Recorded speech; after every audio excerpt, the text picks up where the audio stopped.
Hey everybody, we are back with another episode of the Nintendo Pipeline Podcast. This week we had our big February Nintendo Direct, so of course we're going to have a big episode talking about it. I'm CMM, I'm your host today, and with me I have... I'm Jared, also known as One Up Muffin on the Discord. I'm James, known as nothing else. And then we have two special guests this week, if you could introduce Wow. yourselves. Hi, I'm Mina, also known as Mina. And hi, I'm Poochy, Welcome. also known as Poochy. Good. I'm glad.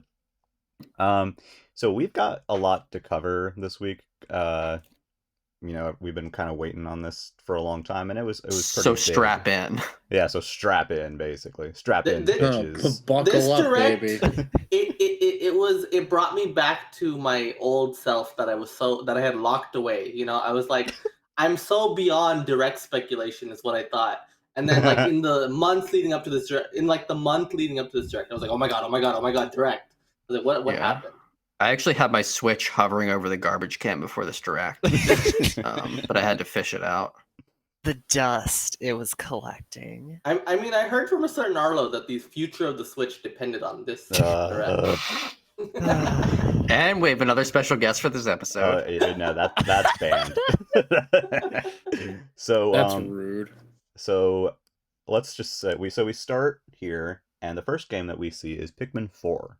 We got some new stuff on that. Ice Pikmin, the dog, Ochi. Is that's Ochi. Ochi.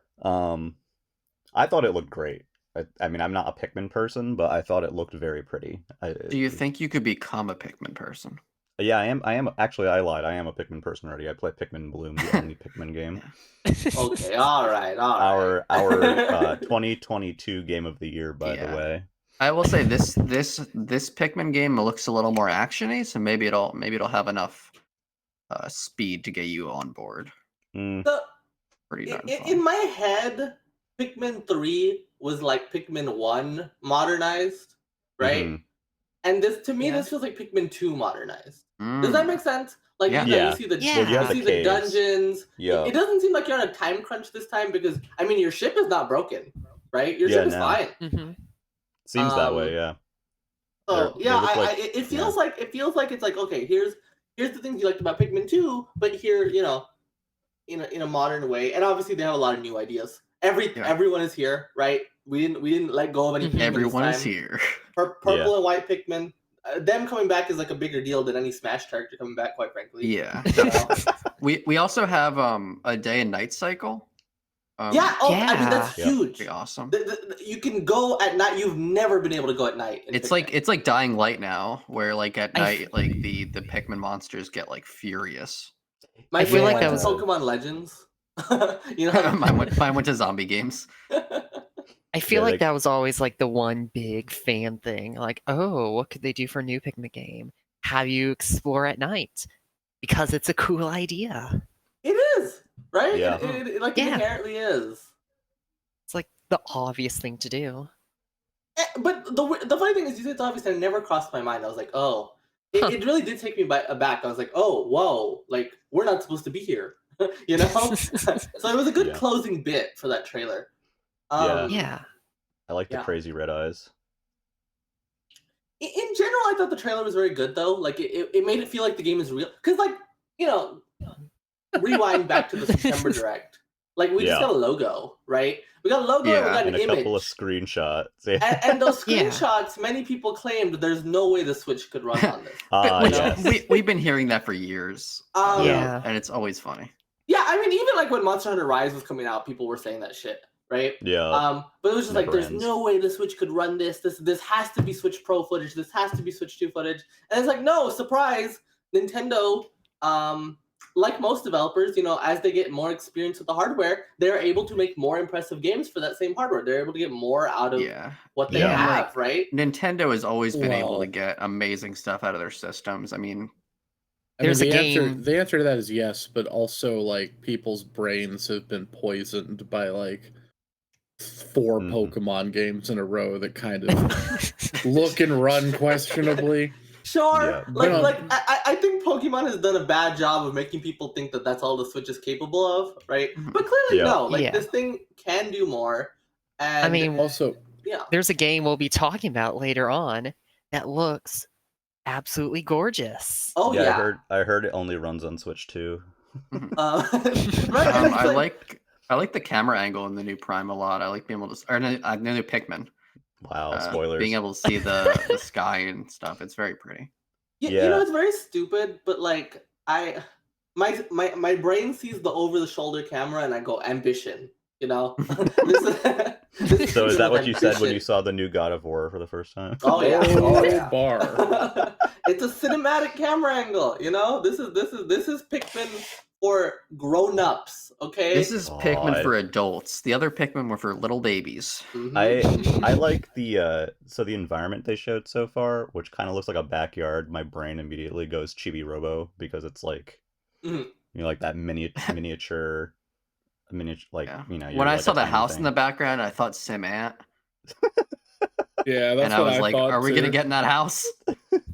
I think of like I You wanna gonna go in that run house. the people out of that house? Yeah. well, yeah. I'll think of like Chibi Robo, or I'll think of Katamari in terms of like you being a small thing in a large space. I guess Mr. Mosquito, if you really wanna. Oh yeah, Yeah. there we go. That's Go the somewhere. Legend Somewhere. of Zelda, our the fans were Minish looking for. Cap. Yeah, we don't talk about that game. No. I guess I'll be the downer here because I'm optimistic about it, Mhm. but I don't know. There's something about it feels off to me, and that Really? something is the dog. I had a feeling you were What? gonna say that. Now, Let me tell now you why you're wrong before you even say anything. Damn. Okay. It's Okay. just a big Pikmin. It's the perfect evolution to Pikmin. Here's one special Pikmin that you know. Then so then I think it should be a Pikmin and not a dog. no, Yeah. because you don't want to make one Pikmin feel special. You know? Yeah, Yeah, you do. You You know? absolutely Yeah, it's gonna go do. extinct if you let it die. I wonder if the dog can like be knocked out or if it's just like kind of part of you. He seems like a very Dog much a looks constant dead. companion. There is no way the dog can die. If the dog can die, that would be obscene. I think the dog. There is a clip in the dog trailer look- where Oh, go ahead. Sorry. there is a clip in the trailer where the dog is like flipped over, I think. So probably Damn. get like stunned and put out of Okay. commission. I'm I guessing hope- you I have hope- to. Animal cruelty. Maybe the Hope way it they has a little balance dog it ghost. is like the like to get it back, you have to carry it back to the ship or something. Like maybe that's how they balance the dog. Yeah. Yeah. I just don't want the Try to dog to be like shove it too in the strong, onion. so you like rely on it for like everything. Yeah. Well, it Right. seems to have Yeah. the strength of I- 10. Is that what it Yeah, looked like it's in most equal of the to trailer? 10 Pikmin. Yeah, see, I'm that's sure just, they'll I balance don't it know. well. Yeah. I just feel like it looks lame. I like this. Probably just boomer brain, and I'll accept it if it is. But it's like when I think of Pikmin, I think about a couple little guys running around with a bunch of vegetables. The No, The dog dog just is feels not like a vegetable. The dog- yeah, I'll just give you seems that. like The a dog is really not a weird vegetable. thing. It is thematically strange, Yeah. and I'll I s- don't care. And I'm not sure I'm going to care for it from a gameplay standpoint. I'll say They this. should have made the dog a vegetable. Oh God. I'll say this. I'm probably the only person who thinks this, but I thought the dog looked kind of weird. No, I Like, think it's supposed There's to be something about ugly its cute. face. It's I think kind it of looks ugly. funny. I mean, Pikmin at its core is ugly cute. You know, like a Yeah. yokai. You know. Yeah, that's true. I feel like Ochi kind of fits that Pikmin aesthetic, right? Where it's cute, but it's also ugly. I don't know. There's something Yeah, it about has an that. ugly face. I like it a lot. You know what Ugly little Ochi dog. reminds me of? What What? does it remind you of? Poochie. Poochie? Oh my Yeah. god. Yeah, but I that's mean, even a incorrect. similar Yeah. name, right? Because Yeah. Poochie is like, you know, perfection. I really like Ochi. Yeah, They're Ochi's Hey, cute. and we have the Poochy expert right here, so she has That's shut true. you down. Exactly. That's true. We'll Well, see. nothing else to say about that then, I guess. Well, one last thing I want to touch on, if you don't mind. Yeah. The release date. I think that Yep. that release date is Oh, yeah. excellent. I don't July. know if anyone expected it this summer. Did you guys? I was I expecting had it no like idea. I didn't September. really think about when it was going to come out, but it's a wild year for the Nintendo Switch console. I I kind mean, of summer makes more sense than anything else, really. Yeah, it's For not going to be sure. the big Yeah. holiday game. We can speculate on that later. Yeah, I figured like maybe June or around that time, so like that fits. Yeah, I just thought it was interesting because we just had seen nothing in September, you know. So it was like, I mean, who knows, you know? And then it's like, oh, boom, it's a real game. It's out in July. Here you go.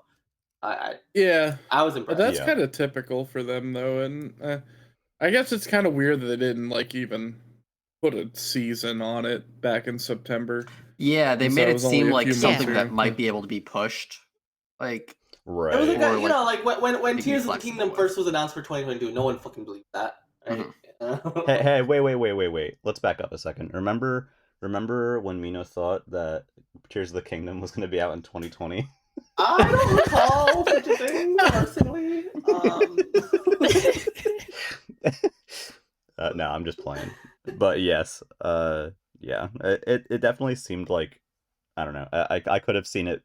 I could have seen Pikmin 4 in like September. I could have seen Pikmin 4 in May. I could have seen Pikmin 4 basically whenever. You could have seen Pikmin 4 in May? I mean, I don't know. I'm just That's saying, pretty like, early, man. that'd be like the earliest, Uh. but like, you know, just like in terms of like where it would eventually fall, I didn't really have much of an idea as to what their thinking was on it. I will say I very much want to play Pikmin 4. I think this is one of the best trailers in the direct of Very just much getting me yeah. on board with the game. Yeah. Yeah. So, next we had Xenoblade 3 DLC, which I don't care about. How about everyone else? I haven't played through Xenoblade 3 I'll yet, but pass on this for me. But Chad Rex was there, and that's all. Yeah. That's what I'm talking Chad about, Rex baby. is really funny. It is It just is really, so funny. really funny. He's got Mithra's sword in one hand and Pyrrhus and sword in the other, dude. He's Damn, he's a dual wielding pimp. his wives. He's a Got a little pimp. goatee too. He's Yeah, the dual goatee's wielding funny. his wives. That's crazy. That is Chad energy. Can I They say just also one made thing him though? hot, dude. One serious thing. I hope it's as good as Torna. That's all I want from this. I hope it's as good as Torna. That would But be otherwise, nice. Yeah. hilarious. Because Torna was a really good expansion pass. Its combat was really good and refined. And I mean, the whole game was like a much more refined and condensed version of, you know, Xenoblade 2 as a whole. And did that really well. For I sure. guess we'll see. Because Torna didn't like really lean on fan service as much as this is probably going to this be one's able crazy, right? To have Shulk and Rex, and it's just like fucking everyone is here once again. Like Christ. And Yeah, it's Torna was kind of like the game I didn't expect, or it's like what I expected them not to do with Xenoblade 3, which they clearly didn't. Where the connections are there, but they're not like a huge deal. And now it's like it's what the DLC is just all about now. Yeah, it's like right? the front and center of the experience. Yeah. Torna was a standalone expansion as well. I'm curious if like this one will be similarly. Yeah, I'd be handled. curious. I feel like selling a standalone will only be if they feel like they can, like, oh well, you know, collectors of Xenoblade are just really gonna want a physical version, right? Yeah. I do have. Otherwise, like, this is not meant for newcomers. Like, clearly, you know. Yeah. I do have a feeling like, you know, Torna, you shouldn't play it before 2, but you could. You theoretically play it. could, right? You theoretically could, but this, based on everything we've seen, you're gonna want to have to play at least 1 and 2, probably 3. I mean, even haven't played because Noah's 3 older. yet. Noah I don't looks know older yet. than he did. Yeah. Yeah, I would imagine that this is going to be a very like a high amount of commitment needed to understand what is going on at all. Oh yeah. Yeah. To me, it reads as like this is the last piece of Xenoblade media you should play, in the order. Ever. Yeah. Well, I mean, yeah, ever again. Well, they've talked about making a Xenoblade 4 after this, so. Yeah, I just mean like in the current release, like what's out there and what you need to play to maybe fully get the experience out of it. You're gonna want to play Xeno 1, you're gonna want to play the Future Connected, you're gonna want to play 2, you want to play Torna, you want to play 3. Like it's like the last in the story order. So have fun with that. Great to see. Next game. It looked cool. It did. That's all I can say from it. Next game is one of my happy surprises, Samba de Amigo. Party Central. I'm so happy. Samba is a blast, and the Wii version was a little bit of a letdown because it wasn't the most accurate. I mean, I think they didn't use Motion Plus for that one, so like the inputs There's could only be so a much bit an tricky. accelerometer can do, right? Yeah. So a proper system for replicating the maracas goes a long way here. I didn't think they would actually make another after what happened with the Wii version. I don't know how that version performed. But I do like the new like customization stuff. The online stuff is fine. Like I could care less, but it's nice to see them putting in like a real effort for a new Samba de Amigo. It's cool to see, but it's such a weird looking game. Oh, it is a bizarre looking game. Even compared to regular Samba de Amigo, like they made things look more, I don't want to say realistic. I feel like that's the wrong word. It looks off-putting. But he's wearing like normal clothes and like the characters look more uniform, I guess. And then you have like that weird indoor, like I don't know, like I think Samba de Amigo, I think like the loudest like reds and greens outside, and like everything is super exaggerated, and like the faces still are, but like the clothes that they're wearing that you can unlock are like normal people clothes. It feels weird seeing him in like in a disco getup or something. But I'm really scared to play this game though, because it's got that love tester. What if it says me and my partner are not compatible? You know, that's true. What if I play the love tester with my sister and we're really compatible? Oh, geez, that's awful. Clay, why? Why would you go there? Tomodachi Life did. I couldn't set her as my sister in that game, and it tried to get us engaged multiple times. It's like no, not happening. Please, to be clear, please Clay's objection was not the fact that it was his sister; it's the fact that he was gay. Yeah, that's what it was actually. Yeah, that was the biggest issue right there. So unrealistic. Big Clay reveal. Yeah. Podcast exclusive. The Samba de Amigo monkey kind of looks like a Funko Pop. Don't say that. How dare you? Please don't say that. I'm sorry. I don't like how Samba de Amigo looks, the character. Oh my god, I'm gonna get out of here. From a little this off-putting. I mean, I can understand how he's a little off-putting. This game, he just kind of looks weird because everything around him doesn't look as weird. He looks like a Funko Pop. I didn't hear... That's alive. I didn't hear Samba, the Samba theme song in there, which made me a little sad. I'm sure it'll be there, but like... Hey, I listen to the Samba theme song every day of my life. Yeah. Anyway, moving on. Motherfucking style savvy. Oh my god, this is my game of the direct. Like, all right, for real. Honest to God. Fuck Tears of the Kingdom, fuck whatever else, you know, is this game. I have been waiting for Style Savvy to show up on Switch so badly. I love the 3DS game I played. I played the third game. I don't remember what it's called, but I liked it, is the point. And I've been waiting for an HD one for so long. I am a bit disappointed in Nintendo, because Nintendo did not want to publish this game, I guess. Yeah, I guess they did not want to, like, do Style Savvy. That's how it reads to me, is like, well, they weren't interested in doing Style Savvy, so Marvelous was like, hey, you can do Style Savvy, just call it something else. Yeah, and clearly they're on good terms with Sophia still, because, you know, they gave them a premium spot in the direct and all. Yeah. But that aside, I am just, either way, Style Savvy 5 in all but name is getting made. And that's exciting to me. Why would Nintendo not want to make it, though? I don't get it. I don't either. I mean, I don't know if they don't want, like, overly feminine games for their brand because they're stupid or something. I don't know. I wonder. I mean, it's never stopped them before from putting out weird stuff. But I don't know. I don't really get them. It's strange to me why they would abandon one of their strongest partners. And these games sell well, right? Mm-hmm. Yeah. There's like 3 of them that are million sellers. So it's not even a fucking failing franchise or anything. Yeah. I just know that, like, sadly, the new name is nowhere near as good as Style Savvy. No, I can't remember the name Fashion Dreamer. I'm like, fashion, it's fashion. Yeah. It's fashion. Everyone's just going to call it Style Savvy anyway. Yeah. Because that's what it is. It's kind of weird disappointing how many of Nintendo's 3DS era partners they just kind of abandoned. Alpha Dream, Skip, Sin Sophia. At least Sin Sophia didn't die, unlike the other two. It's weird. As soon as I looked at it, I'm like, oh, is someone like making basically like before we knew what it was Sin Sophia, I was like, oh, it's Style Savvy. Someone else is making Style Savvy.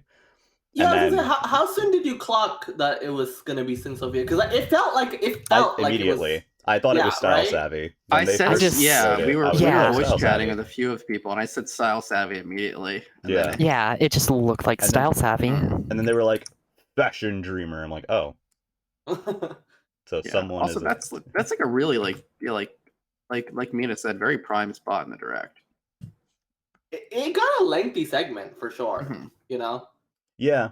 I just wish that they kept it Style Savvy, I guess. I mean, I'm glad that it got to be made at all. Yeah, I guess I'm thinking like it sucks that Nintendo didn't pick it up, but hey, we're still getting the game, so yay. I also audibly giggled at the Animal Crossing New Horizons clothing selection screen.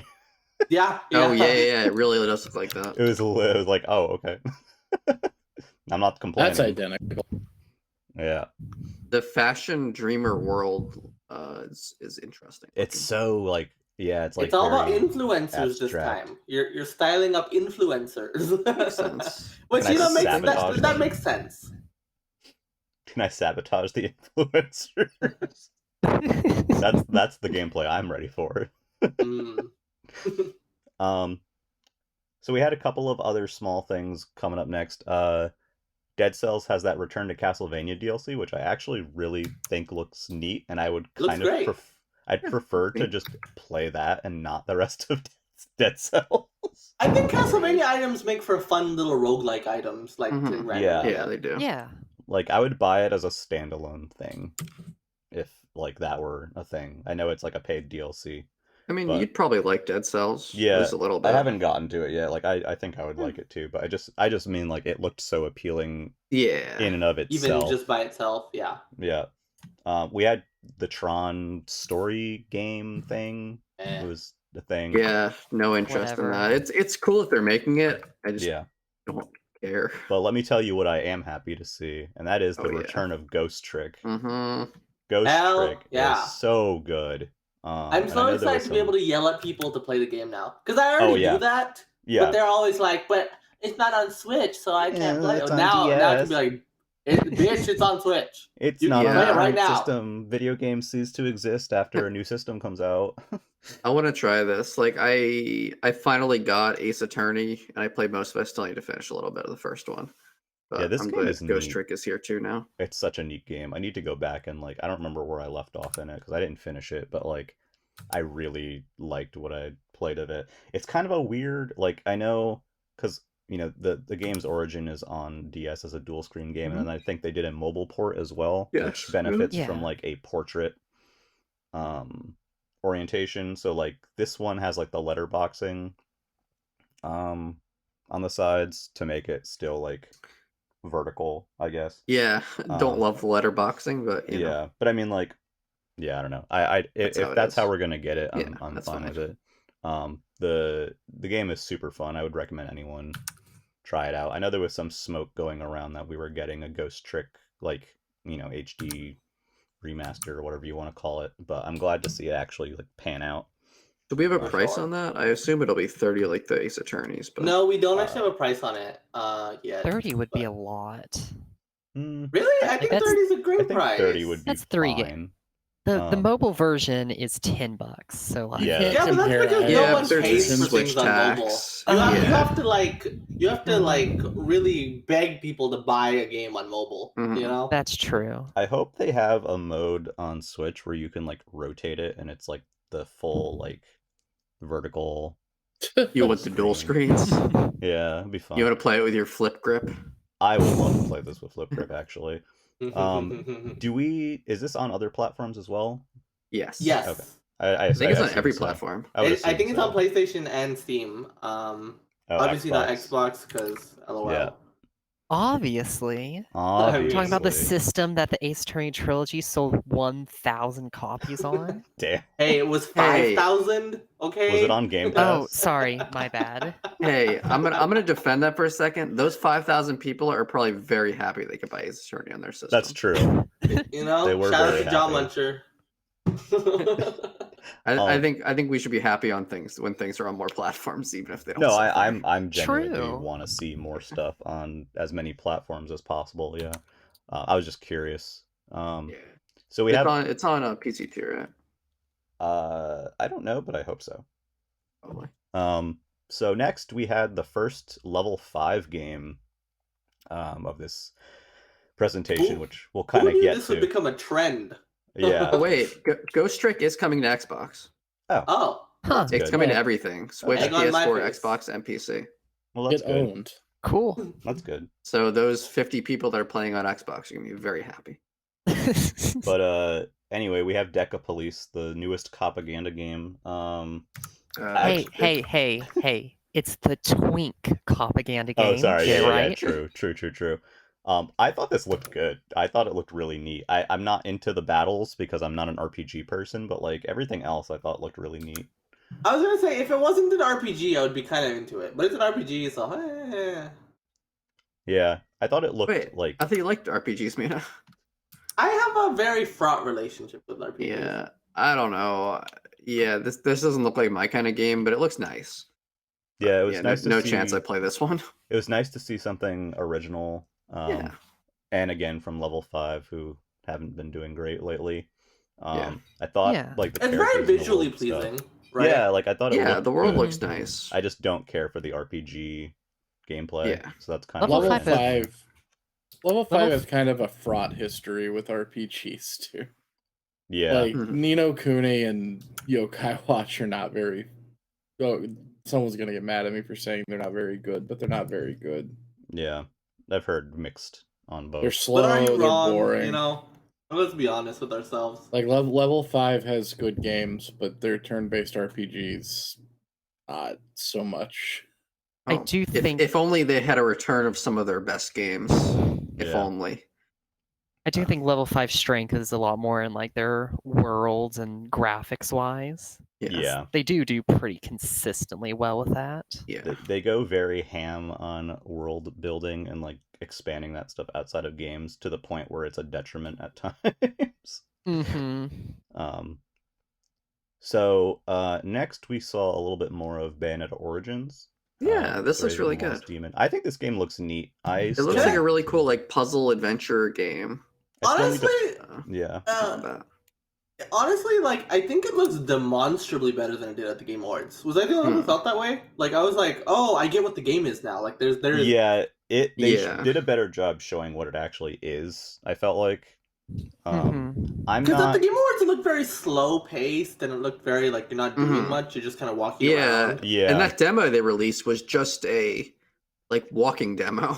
Yeah, and then that's what the trailer was, right? And so it was Yeah. like, okay, so you see the demo, you see the trailer, and like, it just Yeah, doesn't so it was look like, is this a Bayonetta walking sim? And no, it's not at all. But no, there's so much more to it, and this I think this did a good job illustrating it. And now I'm like actually like excited for this. So There's like combat, there's exploring, there's puzzle solving.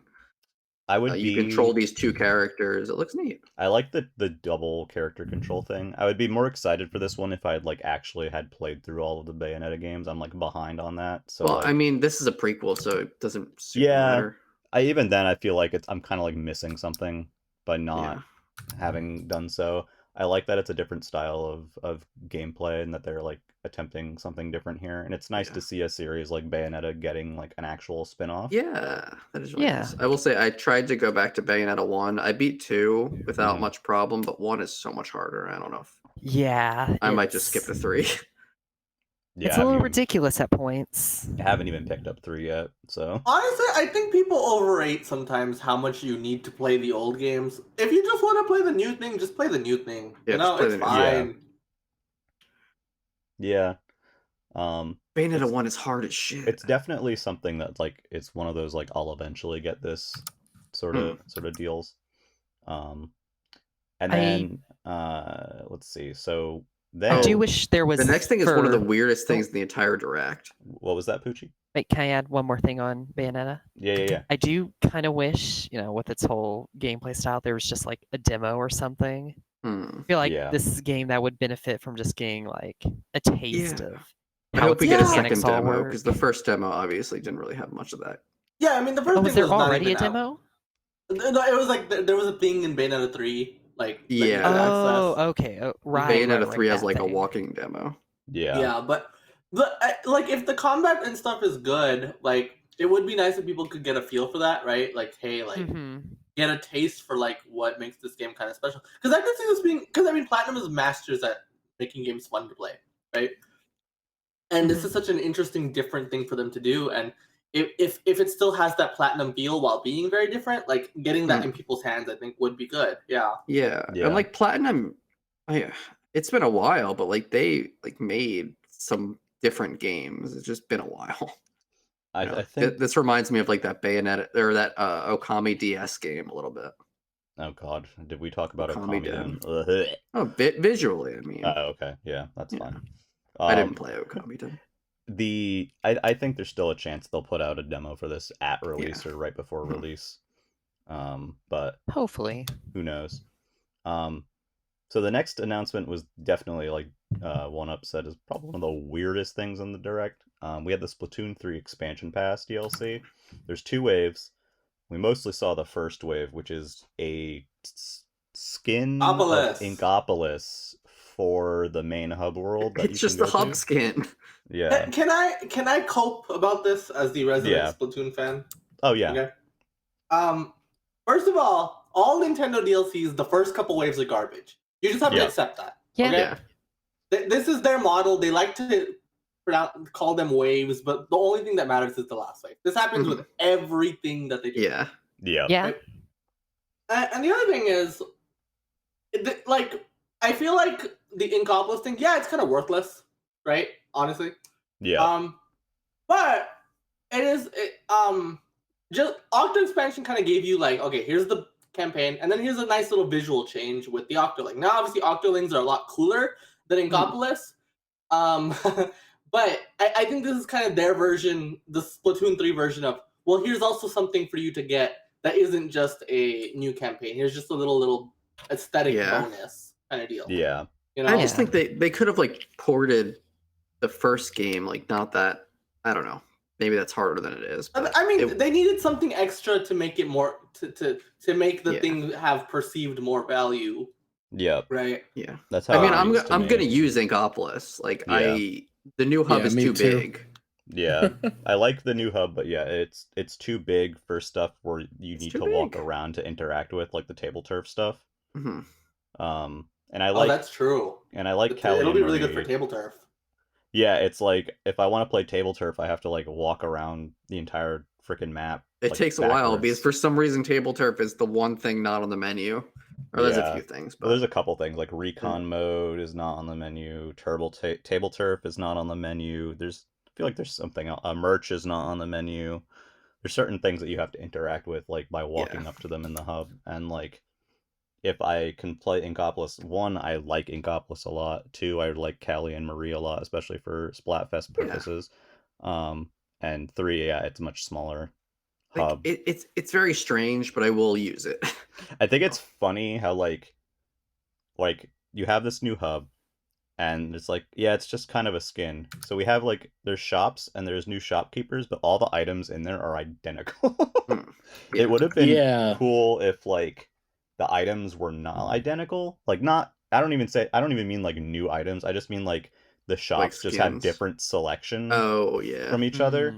So there'd be a reason to use both. Yeah, I mean, I guess that could be annoying having to go back and forth between the two to like check the shops. But like it's kind of weird that it's like they're identical, like there's shop skins here. I really want like the rhythm minigame or like something like Squid Jump from that. Yeah, Squid Jump is fine, but the rhythm game. The thing I'm really after is Squid Beats. If they had just said Wave 1 is Squid Beats, I would have been like really happy about that. Yeah, I would like squid beats. That would be nice, but it feels it's like the one thing that is missing. it does, right? It's very weird that it's not there. I really don't get why it's not there. And that would have been a cute little DLC bonus too, right? Yeah. Just like, hey, Yeah. it would at least make Inkopolis feel a little more worthwhile, right? Yeah. Also, because there's arcade machines like around the world and we can't use them. Yeah. Which bums me out. I kind of feel like if you're gonna make Inkopolis a hub or like an area that you can be in, it would be more beneficial to have it be a unique thing that adds. I guess stuff on as the other opposed to being hand, a though, skin. you don't wanna make it annoying having to go back and forth between the two. Yeah. You know?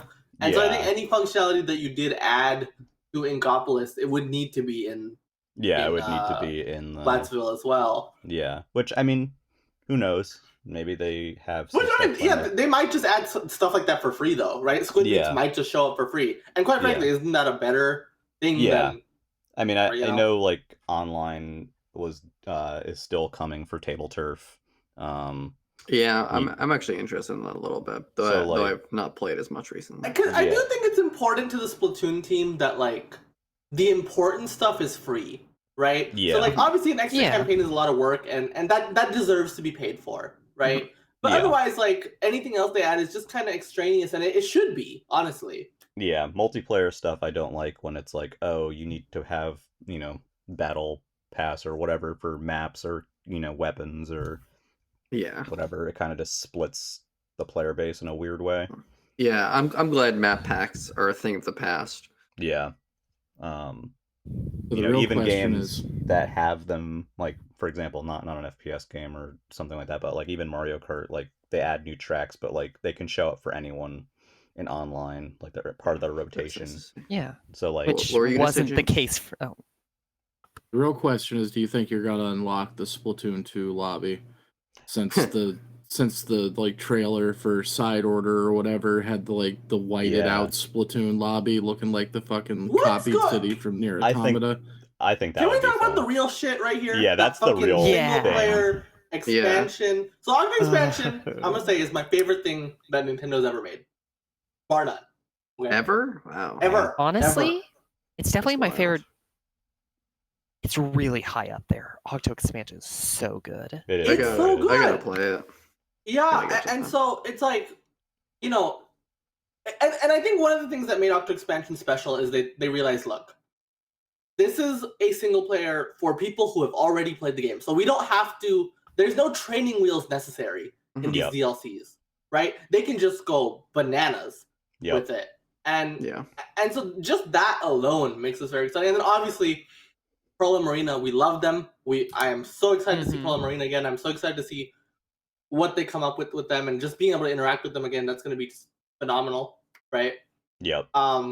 Yeah. So I And it I just looks cannot so wait to see what artsy. we It got. looks like very I don't know, it looks like it's gonna have style and it's gonna try to do something different. I And like that like it's it looks taking- unique from the existing single player, right? And I Yeah. think that's important. I like that they're going like, well, what if Order, or not if Order won, but like, Order lost the Splatfest last time, so now here's something related to that. Okay, did Yeah. you get the name Side Order immediately? Because I It took didn't. me a minute. No, It took me a no, it minute. took me until seeing a Twitter post about it. Yeah. Wait, can you It's like- can you explain and it? I was Because like, I don't oh, understand it at all. So team, in the final fest that was Yeah. Chaos versus Order, Chaos won. This is Side Order, where it's the Order stuff. Oh, this is if Order won? we Well, don't know exactly not if it is, necessarily. Something but like it's that. But it's at least something to do with the order concept, right? And Oh, okay. Yeah. I'm Yeah. guessing because we know for a fact that final Splatfest dictated the direction of Splatoon 3, Yep. right? But they surely had ideas lying around for if Order had won, right? Yep. And so this is them getting to use those ideas that otherwise would have been scrapped, and that's fun. Yeah. That's a cool idea. It's a really cool thing to do. I'm excited to see. I mean, again, the main contents here, like Mina said, is Wave 2. Like you're paying for Wave 2. That's what you're paying for. Yeah, So I I'm think really one's a excited to bonus. see the style of gameplay that they go for. With that, I'm kind of hoping that it's maybe a little more open to differentiate itself a bit from the main campaign. But we'll see.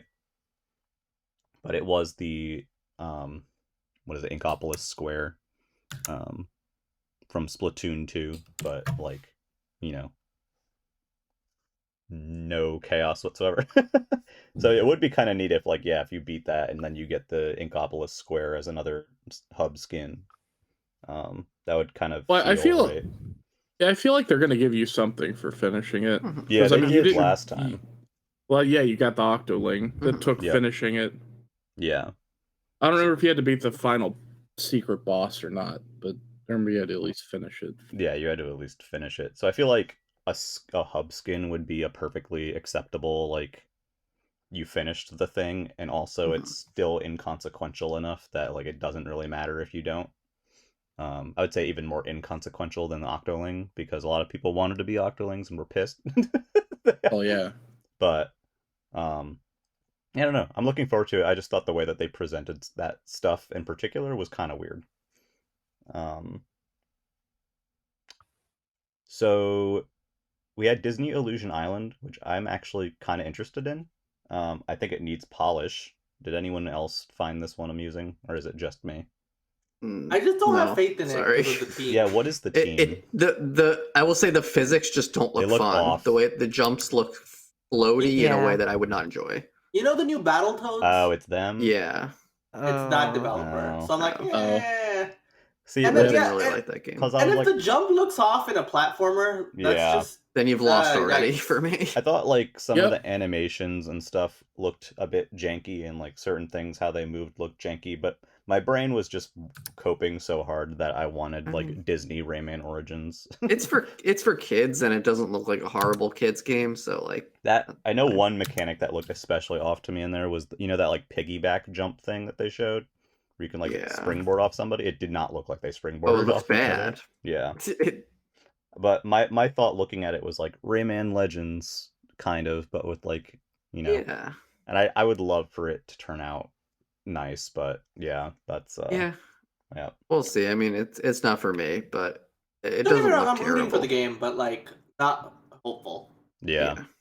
Fire Emblem Engage expansion pass DLC. I could care less about this. Does anyone have anything to say about it?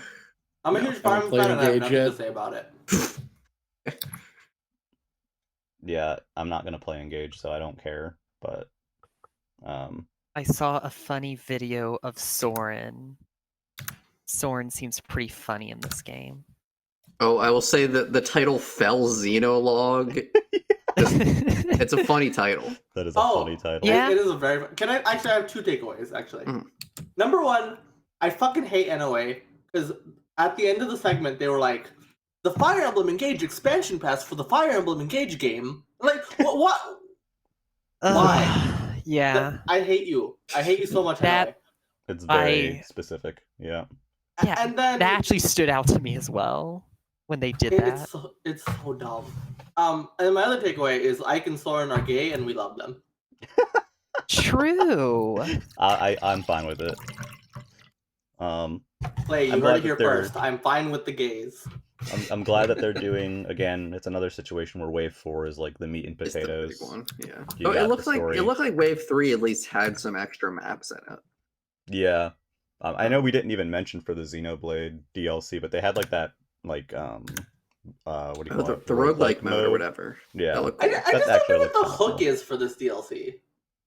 I mean, it's always...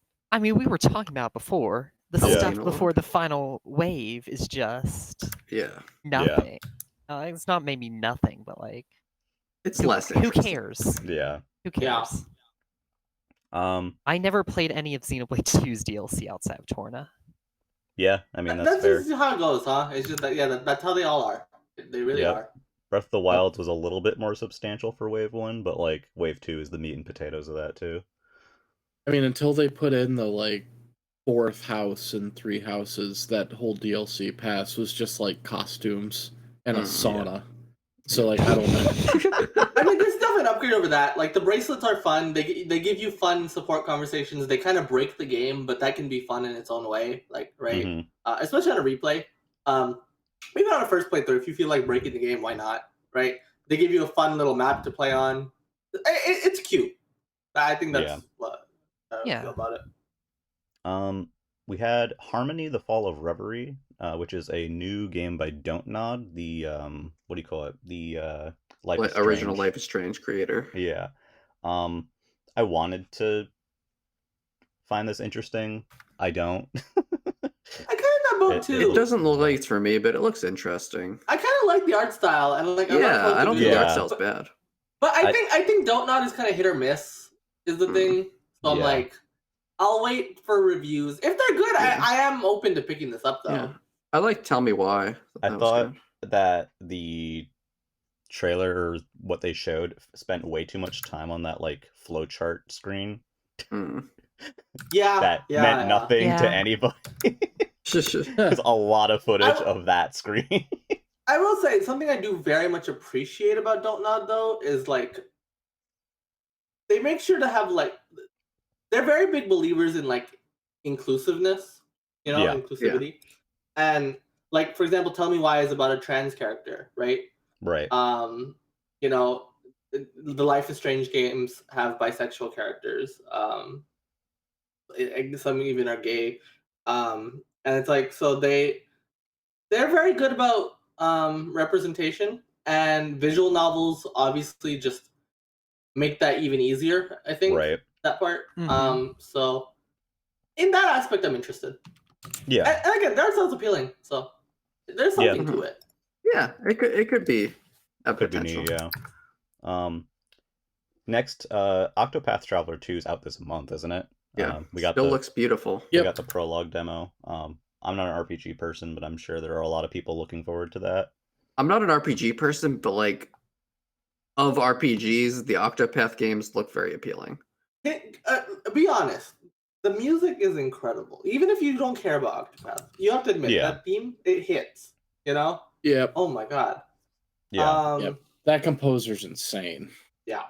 He's so good. I want to try it someday, maybe. And a demo. Hey, we love good shadow drops. I wonder if there's any more of these. Probably not. Yeah, probably not. I don't see why there would be. The next game is awesome. Can I cover this one? Yeah. So this is my favorite Katamari game ever. Wheel of Katamari is back. Yeah. It's Katamari Reroll. Yeah. We love Katamari Reroll, and they also have some extra like prequel missions. So new content. Yeah. Yeah, you have to play as perpetual fuck up King of all cosmos. The man who's never done anything right. Yeah, I love him. These games are so good. This one is it's a bigger game than Katamari Damacy if you play just Reroll. Yeah. This game is meatier and I think just better overall. Yeah, if you got into Katamari with a Reroll and you liked it at all, I would say this is the one. This is a must buy. It's $30. Yeah. It's a steal. The only thing that I noticed is that there's apparently some kind of like special edition that comes with some stuff, most of it inconsequential, but one of the things that it does come with are 25 additional Katamari music tracks from the whole series. What? Oh wow. Yeah. That's a weird thing to hide behind a That's messed up. So the regular version is 30. I don't know what the special edition is because I can't seem to find info on it. It's gotta just be 40. That's what I would guess. It was probably 40. If it's 40, then that's worth it because the music in these games is amazing. It has that. It has like a little like Prince like mini decoration thing, and I think it has like one other small thing. But the big thing is the Katamari additional music. Originally, and is that just like in like a jukebox mode, or is that like part of the game? Like I believe it's part of the game. Like the one thing about the game that they've added this time is that you can have like a favorites sort of playlist and stuff. Oh, you can like choose your music. That's great. Yeah, that's cool. In the original, you could choose your music. I think after you finished the game, you could choose like from the songs, and it would be like the new songs and then the songs from the original game. So at first, I thought the 25 tracks were just the tracks from the original Katamari, and I was like, oh, ew, they split it off. But it said from the series, so I'm hopeful that we get some neat stuff. Yeah.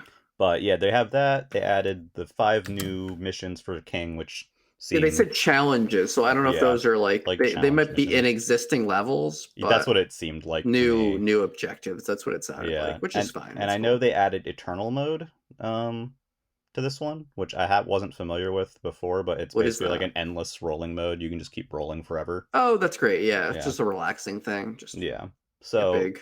We Heart Katamari. I always call it We Heart Katamari. We Love Katamari is really good. My favorite of them. So it's my favorite of the game as well. Yeah. They also added a selfie mode. Oh yeah, that's the right. selfie camera looks great. Hell yeah, that's cute. With a little I love Pac-Man the sticker. Prince. I love the Prince too. Prince is a good guy. I love Katamari so much. I love Katamari. We love Katamari. The game's name is also just kind of funny. Just the plus Royal Reverie. Yeah. In the Bowser's Fury action here. Yeah. That's what I thought too. I was like, oh, it's 3D World plus Bowser's Fury. Then we have Sea of Stars, which it was kickstarted. It's by the Messenger devs. It's that RPG. It kind of looks. It looks really well done. Yeah. The sprite art is gorgeous. It looks so good. I've been looking forward to this one a lot actually. And this is the first time I got a date. We didn't have a date before this. Yeah, was it April? Did you get to play the demo of that? It's August. Yeah. So there is a demo out now. Yep. Yeah. Did anyone get a chance to play the demo of that? No. But just from looking at it, I will say something I really like is that it seems like because turn-based RPGs, they're hit or miss for a lot of people, right? But this seems like it has a lot of the interactivity that maybe I'm off base here, but from my uninformed perspective, it kind of looked Mario RPG-esque, where there was a physicality to it, if that makes sense. Maybe I'll try the demo. I don't know. Oh yeah, I'm even completely off base though. I didn't play it; it just looked like that. I'm even looking at a screenshot of this, and it does have like the classic Mario RPG thing, where when you level up, you get to select one of your stats to boost. Right. Fun. Yeah, it seems like a mix of several cute. SNES RPGs, which I think is really cool. If I'm gonna play an RPG ever, it would probably be one of those, frankly. And yeah, they shadow dropped a demo for it as well, which I feel like they did a very bad job of showing because they didn't have anything on screen saying that there was a demo like the other stuff. Also, it's really early for a demo. Yeah. 6 months before a release? That's a long time. I don't know if they're like looking at it as like a feedback demo or like what. But yeah, I thought that was a little strange too. We had Omega Strikers, that free-to-play hockey thing that looks like bad Windjammers. It looks so bad. I think it's out on PC already, and it's kind of popular, or at least it was like a. It looks like a MOBA, and I'm just sick of MOBAs. It is. It's a MOBA. It's an air hockey game. It's kind of it's a mix of I'm good. And it was one of those flash in the pan. It hit off on Twitch for a couple days. I don't know if it's still popular, but it was. Yeah, I remember seeing it. Yeah. On Steam? Okay, it's on Steam. What do people think of it? It has... Oh, it's not out yet on PC. It's not on Steam yet, at least. September 16th. Oh, maybe it was an early access thing? Or maybe it's not on... Because it says release date September 16th, 2022, but it also says it's not out. So I have no idea. Maybe it's just not on Steam. Maybe. I don't know. I don't really know. Anyways, anything. not important. It just like it's not Windjammers. And it's meh. It was... I'll stick to Windjammers. It's like the one thing that's why is this in the direct? Yeah, that was it was kind of like, why is this here? I mean, it's fine. It's just definitely one of the weakest things. Felt like it should have just been in the sizzle reel at the end. But oh well. Yeah. It happens. They get in there. Next is James's time to shine. Yeah. This is the most perplexing. This was probably the thing that I thought about the most on Direct Day, because I cannot understand what the reasoning was at all. So they're remastering. So they're remastering the first 3 Etrian Odyssey games, the DS versions. Yep. They remade Etrian Odyssey 1 and 2 on the 3DS. And would all in the engine of Etrian 4 which would also go on to make Etrian 5, Etrian Nexus, and the 2 Persona Q games. Yep. And the Strange Journey remake. So Right. for them to go back and just remaster the old Pixel DS versions of these games does not make any sense to me. First of all. Second of all, they're $40 each. Yeah. I think the collection is $80, so if you commit to all 3, you get one of them for free, essentially. Yeah. But on Steam, they're $39.99 US, which is more expensive than they were when they were on the DS originally. Yeah, weren't they like which 30? I think yeah. Yeah.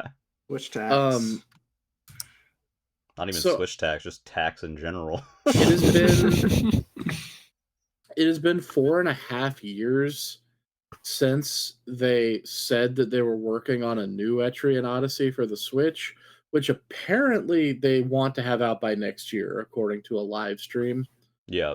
That they did. I think it was the day after the Direct.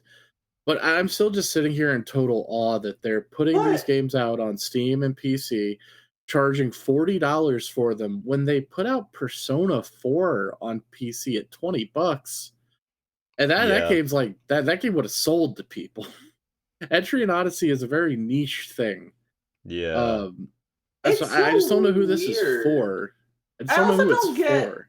I also don't get why they didn't do like a Rune Factory thing. Do you remember how Rune Factory 5 and 6 were announced? Where they announced a remaster and then right after they're like, also the next Etrian Odyssey.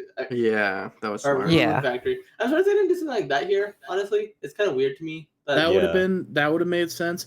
I still think the pricing is bizarre. The pricing is it just confounds me. Like $40 each, $80 for the pack is like what there should have been at best it should have been $60 for all 3. You know? Yeah, absolutely. Like $60 for all 3 is pretty reasonable. It's 3 games. To 3 games for $60. You know. To me, this collection or set of remasters should have been like a slam dunk.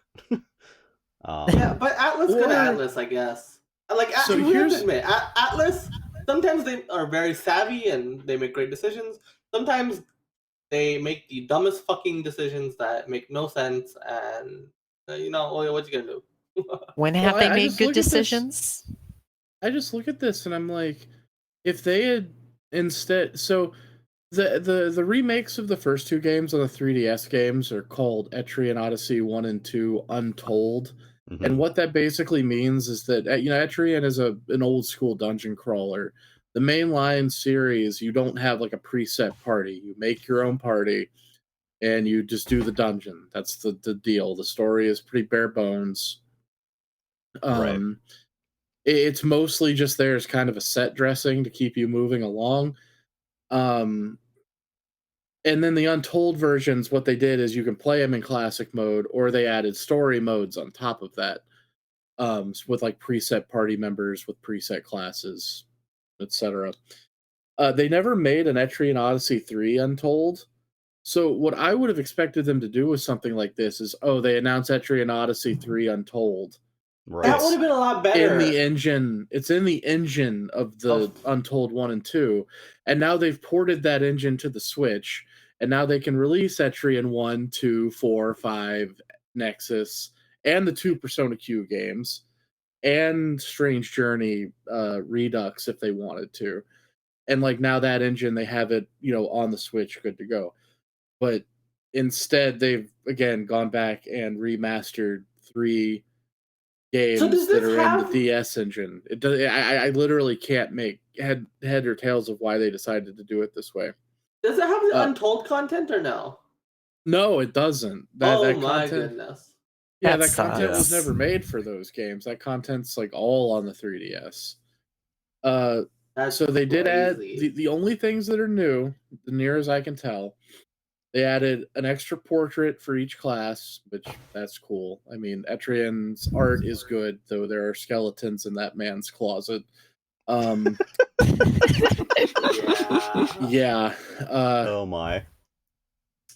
They added new difficulty modes, which they didn't. The first 3 games didn't have difficulty modes. There was just one. and it was hard. Right.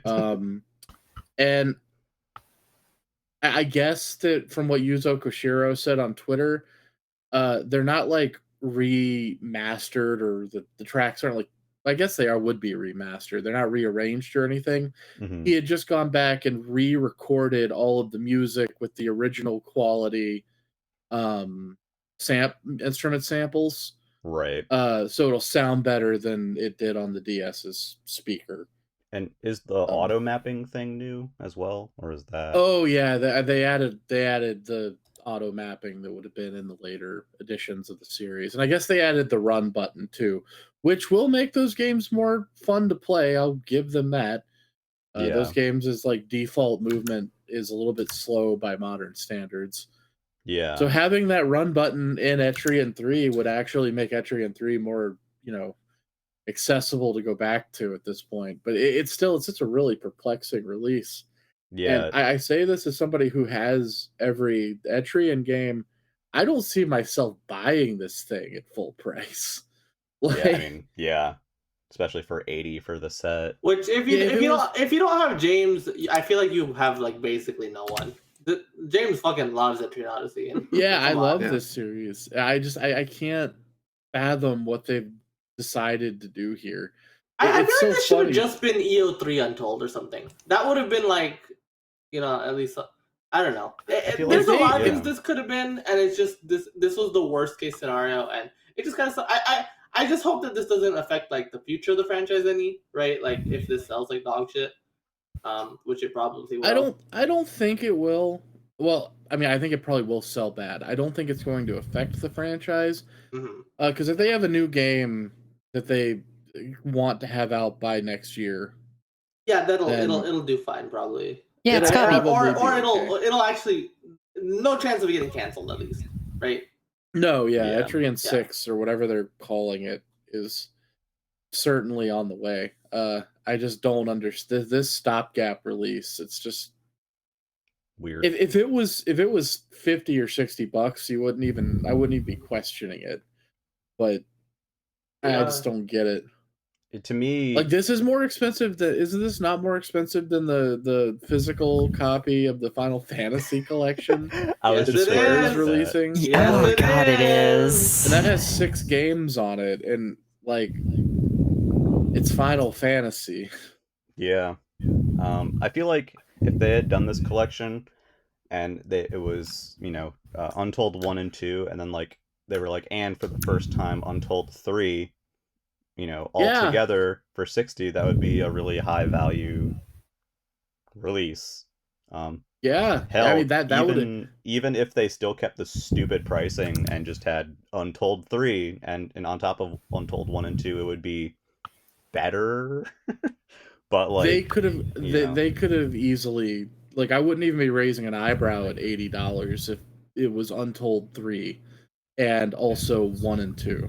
Yeah. Like, but for just, it just blows my mind, man. Like, yeah, someone brought up when I was talking to him about it, it's like, well, have you seen how much an Etrian Odyssey 2 or 3 cartridge for the DS costs these days? I'm like, that should not matter. Yeah, that does not matter in this slot. Yeah, that cartridge has been out of print for over 10 years. Yeah. Do you know how much a ROM costs? 0. Yeah. Yeah. And on top of that, the Steam release has fucking Denuvo on it. What are they doing? What are they doing? Oh my! I don't get it. Well, moving notoriously impossible to pirate DS game, Etrian Odyssey, has Denuvo on it. Yeah, like, okay, guys, like, what? Oh my god, it just doesn't make any sense. And frankly, I'm interested to see how they handle mapping on docked play. And frankly, like, like, if you like pirate the DS version, it'll probably play better just because you have the touchscreen for like the way that it's configured for the actual like mapping. I feel like is going to be more intuitive in that version anyway. Potentially, I don't know. We'd have it seems like they have a pretty solid answer. They have an answer, I can't believe I didn't think of. Which is literally just have the dungeon crawling only take up half the screen. Which, that makes sense. That makes a lot of sense, actually. But yeah, I don't know. I'm really interested to see how it looks on a television. So I probably will get it eventually, but it's on the telly. not. Yeah, the Wait for Atlas sale. games go on sale so frequently that it's Yeah. just like it'll be sub $50 probably, but by summer. Yeah. But I just can't believe that like I saw Etrian Odyssey pop up in a direct, and I was just like, I went from like to what the fuck. Yeah, like very quick. And I didn't think of all series they could get me on that one. You know, it's just Yeah. like, oh, if it's an Etrian game, how could they possibly disappoint me? In a direct, right? They Like did. maybe the game comes out and it's not very good, but in a direct, it's just like new game. No. So next we have, speaking of a remaster remake. I'm gonna say remake for this one. I think is the fairest. A We reboot? we finally get Advance Wars this year in April. Advance Wars 1+2 Yay. Reboot Camp. I Basically think a it's year after the original release, right? Or the delayed original Yeah. release. I think It's a year almost after. exactly a year, I think. Yeah. I think it was very funny how for this segment they did not show any gameplay. They just showed that intro cutscene. Yeah, they were like, the game looks the same Yeah. as it did last time, so Yeah. I mean, the game was done. Yeah. You know, the Yeah. game was just Yeah. done. Game's they're done. working on something else now. And it would be stupid to like put more money into this game that's just already done and was gonna release like that, right? Yeah. So I just mean for I like get it. direct purposes, you think they would have like very, just shown like a teeny bit of gameplay footage. Sure, yeah. But like whatever. I mean, I think everyone knows at this point Thank who's God it's watching coming what out, it though. is. Yeah, I was afraid for a while. Thank I'm God, glad it made and it thank out. God that they're not sending it out to die. Like it got Yeah. a direct spot. Yeah. Like it's They coming gave out it in its- Q1, Yeah, it's I thought they would just like say like, Yeah. I that's- know there was rumors before this that they were gonna shadow drop Advance Wars. Little did we know. But Yeah, I did think that was likely. yeah. The thing about with Advance Nintendo's Wars, luck, a new war would have started in real life if they had Yeah. done that. the thing about Advance Wars that I'm kind of curious about is, so as someone who has not played the originals, so they have the map editor, custom map like mode, and you can share those online. They have the multiplayer, which is local and online. I thought I saw someone say something about Advance Wars. You could make like full on like custom campaigns. I don't know if that's accurate. Is I it? have no idea. I was just curious if that is a thing, if that element is there or not. But it I seems, don't remember that. I feel like that that didn't sound quite right to me. So, but like having the custom maps and missions and stuff. What is it called? The War Room in that game. Mm-hmm. Online is really nice. The timing of this release is also kind of funny for other reasons that we'll get to in a little bit, but I'm just excited that it's making it out there. I'll probably be picking this one up. It's probably the closest thing I'll ever enjoy to a tactical RPG. So, Well, it's not an RPG like at all, so well, you're safe. whatever. Okay, So, cool. so you'll be good. It's a tactics. It's not even like tactics-ish Fire game. Emblem. Like your Yeah. tanks don't gain levels. Good. Yeah, and you don't have to Good. marry him. Oh, thank God. Yeah, You I don't wish put a I child could in marry the a tank. tank. I think that would be the only thing I would want to marry is a tank. So. Yeah. Well, I have an anime for you. Oh no. Kirby. Magalore epilogue. Magalore epilogue, baby. Oh my God! What the hell? I'm so excited. They are putting a stupid amount of effort into this remake, remaster, whatever it is. Yeah. There's so much new stuff. Isn't that's how Hal rolls with Kirby? I guess It like, is how Superstar Hal Ultra rolls. was very much like this too, right? Yep. So I guess this is just how Hal rolls. But still, it like of all the deluxes and all the remasters and all the whatever, I feel like this is the like most jam packed with new content that we've gotten of Yeah. any of them. Yeah. Yeah. I mean, so, hell, the Mario 3D World remake or remaster came with a whole new game. Like, yeah. Nintendo like goes hard sometimes. I Yeah. guess that's I true. mean, Yeah, I it's know Sometimes. people. I know people don't talk about it as much, and it's not as massive of additional content. But I did feel like they did kind of. It was kind of cool what they added to Pikmin 3 as well for the deluxe version. Like the what do you call it? Like the Olimer and They added whatever. the Piclopedia. And the Piclopedia. That to me, that's the biggest thing for that was the Piclopedia. Oh, I didn't even know that game had new content. I had to say, Magolor Epilogue gives me like mental damage. Because like Magolor, it confounds me that this piece of shit is so popular. Like, oh man. Oh god, Luigi Blood is gonna like listen to this? trembling. I'm just saying, this guy is like, I'm telling you, Magolor fans are like Joker fans of the Kirby world. Ooh. Like, it's Damn. What? It's unhinged. And then now they're making a whole epilogue about him, and oh my goodness gracious. I'm gonna tell you a secret. I didn't know who villain. Magolor was before this video.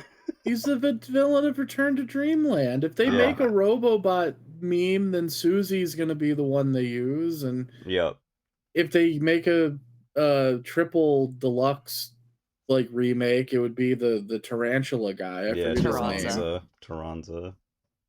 Yeah, like it's really like I don't think Magolor's getting special treatment here so much as it's just like he's the key villain of the game that they remade.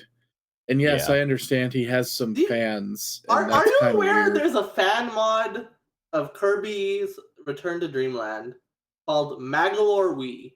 Okay? And what this does is it replaces every single character model in the game with Magolor.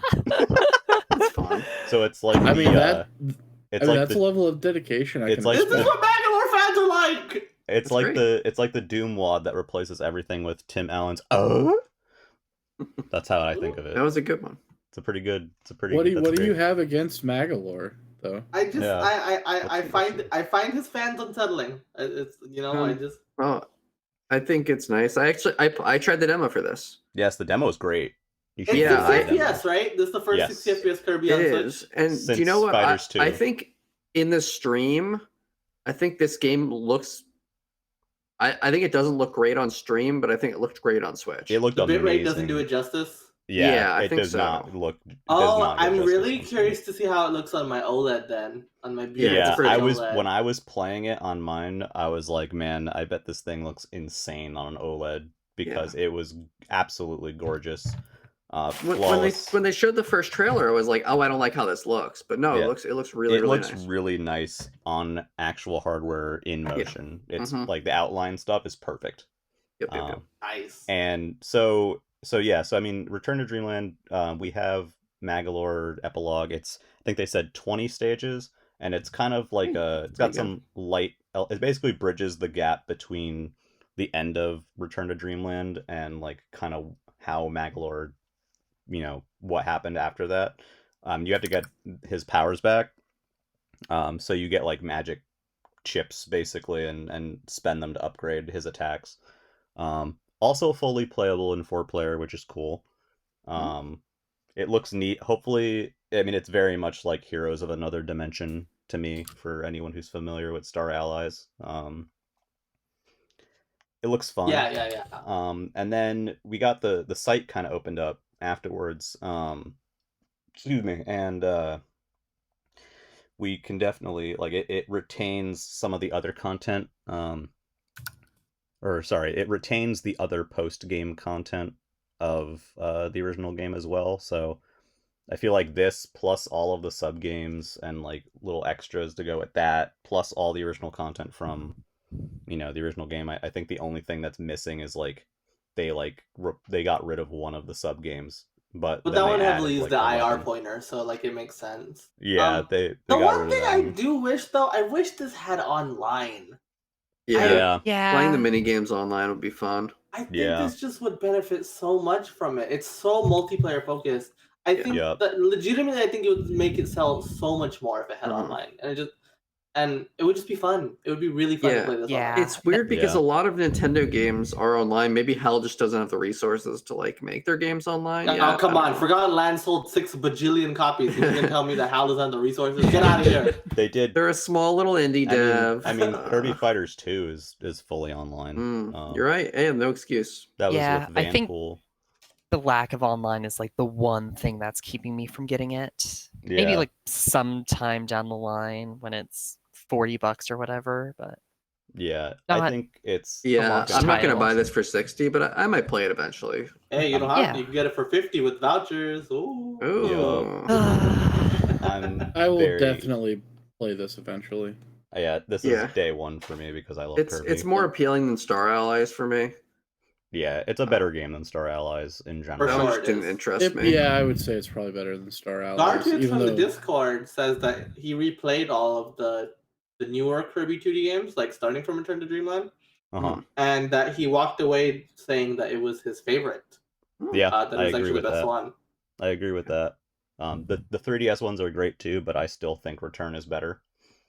I'm excited to go back to this because I this game came out at such a weird time. It came out tail end of the Wii life cycle, right? Yep. Which is like not a good time to release a game, as we know the Wii fell off a cliff, right? Yep. And I did play the game at launch though. Fun fact: I went to the midnight launch of Battlefield whatever the fuck, so I could pick up Kirby's Return to Dreamland. Yes. Correct decision. Great. But yeah, I don't remember anything about it though, so I am excited to go back to it for sure. Yeah, the thing with Return for me, I remember at the time, so like what do you call it? Epic Yarn had just come out the previous year. And the thing in the press at the time was like, oh well, Epic Yarn is so cool because it's it's got this special art style and has this unique sort of thing, and this is just another Kirby game, and I was so fucking pissed at that at the time because this game is infinitely better than Epic Yarn ever was. And there hadn't been a new Kirby console game in an eternity, and it was fully 4-player and just an absolute blast. Everyone was just kind of crapping on it at the time. I'm excited for people to realize what they missed out on, or at least get the chance to play it if they haven't before now, because it's very, very good. So that's my thing on that. Next, finally, after an eternity of waiting and emulator leaks and all kinds of fun stuff, we finally got Game Boy and Game Boy Advance Switch Online. I was surprised to see GBA there. I was expecting Game Boy, to be honest. I really was, because I was really feeling it coming this time. But GBA, I was like, what the fuck? The 1-2 was great. It was nice to see, and I was very happy. I'm surprised that Game Boy is on the base tier. I was very happy of that. Actually. It's nice that the base tier has something new. It's been a long time since they've had anything. I'm glad that Game Boy got added to base tier, and then Game Boy Advance that was kind of what I was hoping. Okay, I have one worry because it's in the base tier. Like when it showed Pokemon? Well, no. Is that they showed their coming soon list was so much smaller than the coming soon list on GBA. The GBA one. I don't think it was. I'm worried about Pokemon. I still think Pokemon will come. But I think we're gonna hear about Pokemon in these services for Pokemon Day later this month. I agree. Yeah, definitely. I'm thinking Pokemon Day. They can do that for it's a special Pokemon thing, but the selection of games is interesting. It is a Kuru. Yeah, there's some bangers in there, but it's definitely like Super Mario Land 2. Obviously, it's the better game, but not having the first one in there is odd. Yeah, and skipping straight to Wario Land 3. Yeah, right? Yeah. Going straight I get Wario Land 3 is a 4. graphical showcase, but playing that without playing the first two is not having those be an option. Let's briefly list the launch lineup for everybody. So, Game Boy launch lineup was Tetris, which I'm genuinely surprised they got. Amazing. Didn't that get knocked off the 3DS eShop at some point? Yeah, it did. Yeah. It did. Mario Land 2, Link's Awakening DX, Gargoyle's Quest, Game & Watch Gallery 3, Alone in the Dark: The New Nightmare, Metroid 2: Return of Samus, Wario Land 3, and Kirby's Dream Land. So Alone in the Dark is definitely one of these is not like the other. Yeah, Alone in the Dark is such a wild thing to put on there. One of the 6 games. That makes me super excited, actually, because that's not what I was expecting to get added onto here, and I want to see more stuff like that. Yeah, I it's was definitely looking- interesting. I think they chose that as well because it's like a graphical showcase for Yeah. the. For sure it is. The game looks Boy kind of Color. insane for Game Boy. Like it Doesn't looks like it? It's really looks- smooth too. ugly, but like in a really impressive way. Yeah. That's why I'm hoping that like we could eventually see like Resident Evil Gaiden or like Metal Gear Ghost Babel. Oh, That that'd would be cool. so Both of cool. those would be very I've mostly been interesting. playing Wario Land 3, which is a. Ugh, anyways, It's a but video game. it's Hey, cool but if you rewind abuse makes the it rewind better. button a lot. What? Rewind makes the game so much more playable. Oh yeah. That's what I was gonna say. Rewind makes the game playable. I think without rewind, Wario Land 3 is infuriating. What game do you guys think I played the most of so far on Game Boy? For NSO. Game Boy, On NSO, yeah. Surely it has to Mario be Land Tetris, 2. right? Okay. Any other guesses? Tetris. Tetris? Tetris? Probably gonna be Gargoyle's Quest. The answer is Game & Watch Gallery 3, baby. Oh, that's I a good game. love Game & Watch Gallery 3. Yeah. Oh, You know- another thing. The Mhm. the trailer for I was rewatching the Game Boy trailer a second ago. And for the Game & Watch Gallery 3 section, they only show the old style games. Yeah, it was weird. I don't know why they did So that. like Interesting. people who haven't played it wouldn't realize there's also like Mario versions of every single game in the pack. Yeah, that's weird that they made didn't show that was a weird choice. It's just it's an auto mission. You know what my take on NSO is? Like what Game Boy and GBA make me think. I feel like I understand why people want virtual console. Like I understand why people want to be able to buy the games, right? Yep. But putting that aside, I do genuinely believe that being a subscription service makes it infinitely easier for Nintendo to negotiate. Because then it just becomes a thing of, well, here's a cut of the revenue, right? Or just here's a big check. You don't have to worry about your game sales because we're just cutting you a big check, right? Yeah. Right. And so Like we're seeing the nobody's results of gonna that. buy Alone in the Dark the New Nightmare. Nobody. Right, exactly. Yeah. Right, but they are able to get that because it's on a subscription service. Mhm. So I think like there's definitely been like a lot of upside to how they've decided to go about their classic games, right? Yeah. Yeah.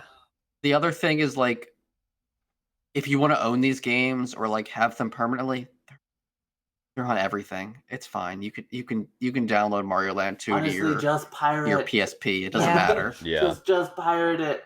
And like that's Yeah. what people like. Obviously, like I can play these games on like every system, but I really like the NSO apps. Yeah, me And too. I don't know. I like playing games on my Switch. Yeah. Just- So I'm more likely to play a ROM that is on my Switch than a ROM that is on my computer. Just And that's having really it my like sorry, go on. as a subscription service too, just like there's a lot of games on here. Like I would not have paid for Kurokurokuren up front, Mhm. and I've been enjoying the hell out of Yeah, it was such a Kurokurokuren. Yeah. surprise, like fun time, right? Like I would never have gotten it Yeah. myself, but because I was talking about this with my partner, and I realized like back on 3DS, like I was paying $5, like $4 or $5 a pop for Game Boy games, right? Yeah.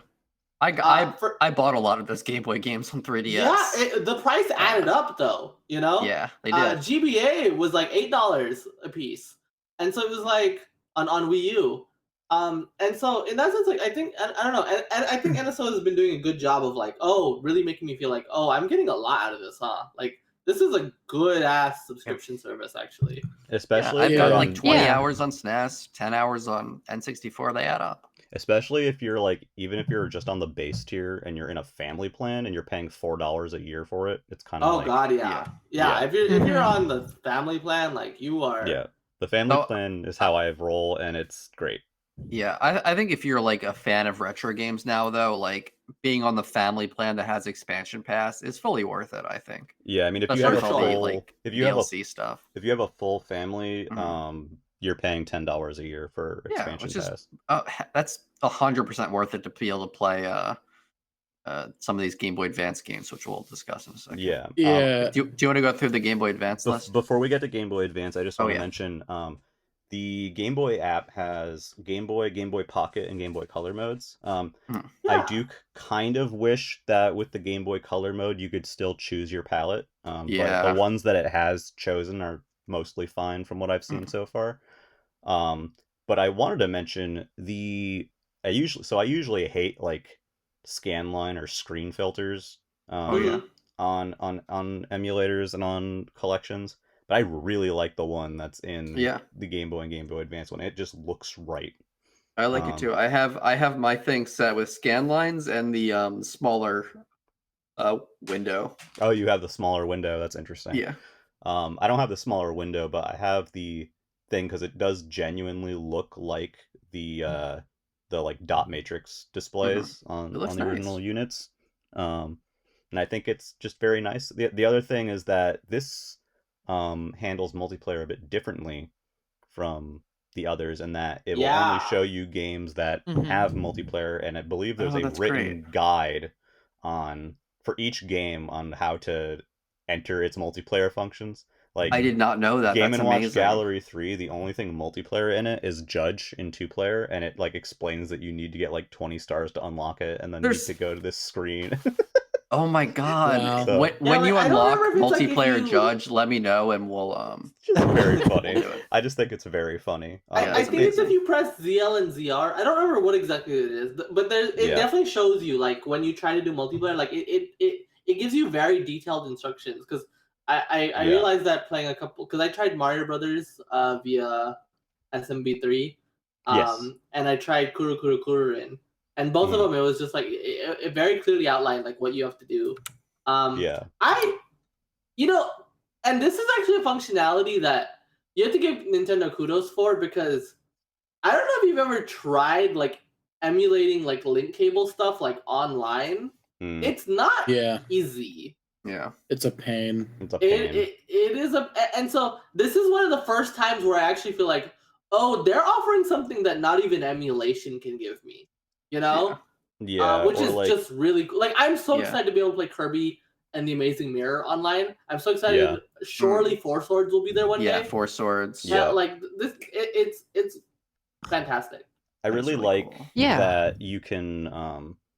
To me, out of all the you can play NES online, you can play N64 online. To me, the Game Boy and Game Boy Advance stuff is the stuff that I'm actually most interested in terms of playing online, because the setup for doing so in real life for multiplayer for Game Boy with physical hardware has always been difficult and a pain. Like, sometimes people would need additional games. You have multiple systems, you need the link cable. Like, it's just a very specific circumstance to enjoy some of those multiplayer modes, especially ones that are like, for example, 2-player Judge, where it's not really worth the setup and like the actual scenario that you're going to have. But so I like that a lot. The one thing Clay, I have a question real quick.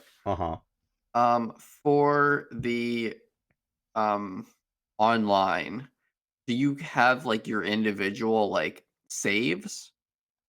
I have actually not gotten the chance to try online with this yet. Okay. So I'm just like wondering like if a Pokemon thing would even work. Like, if like I want to say that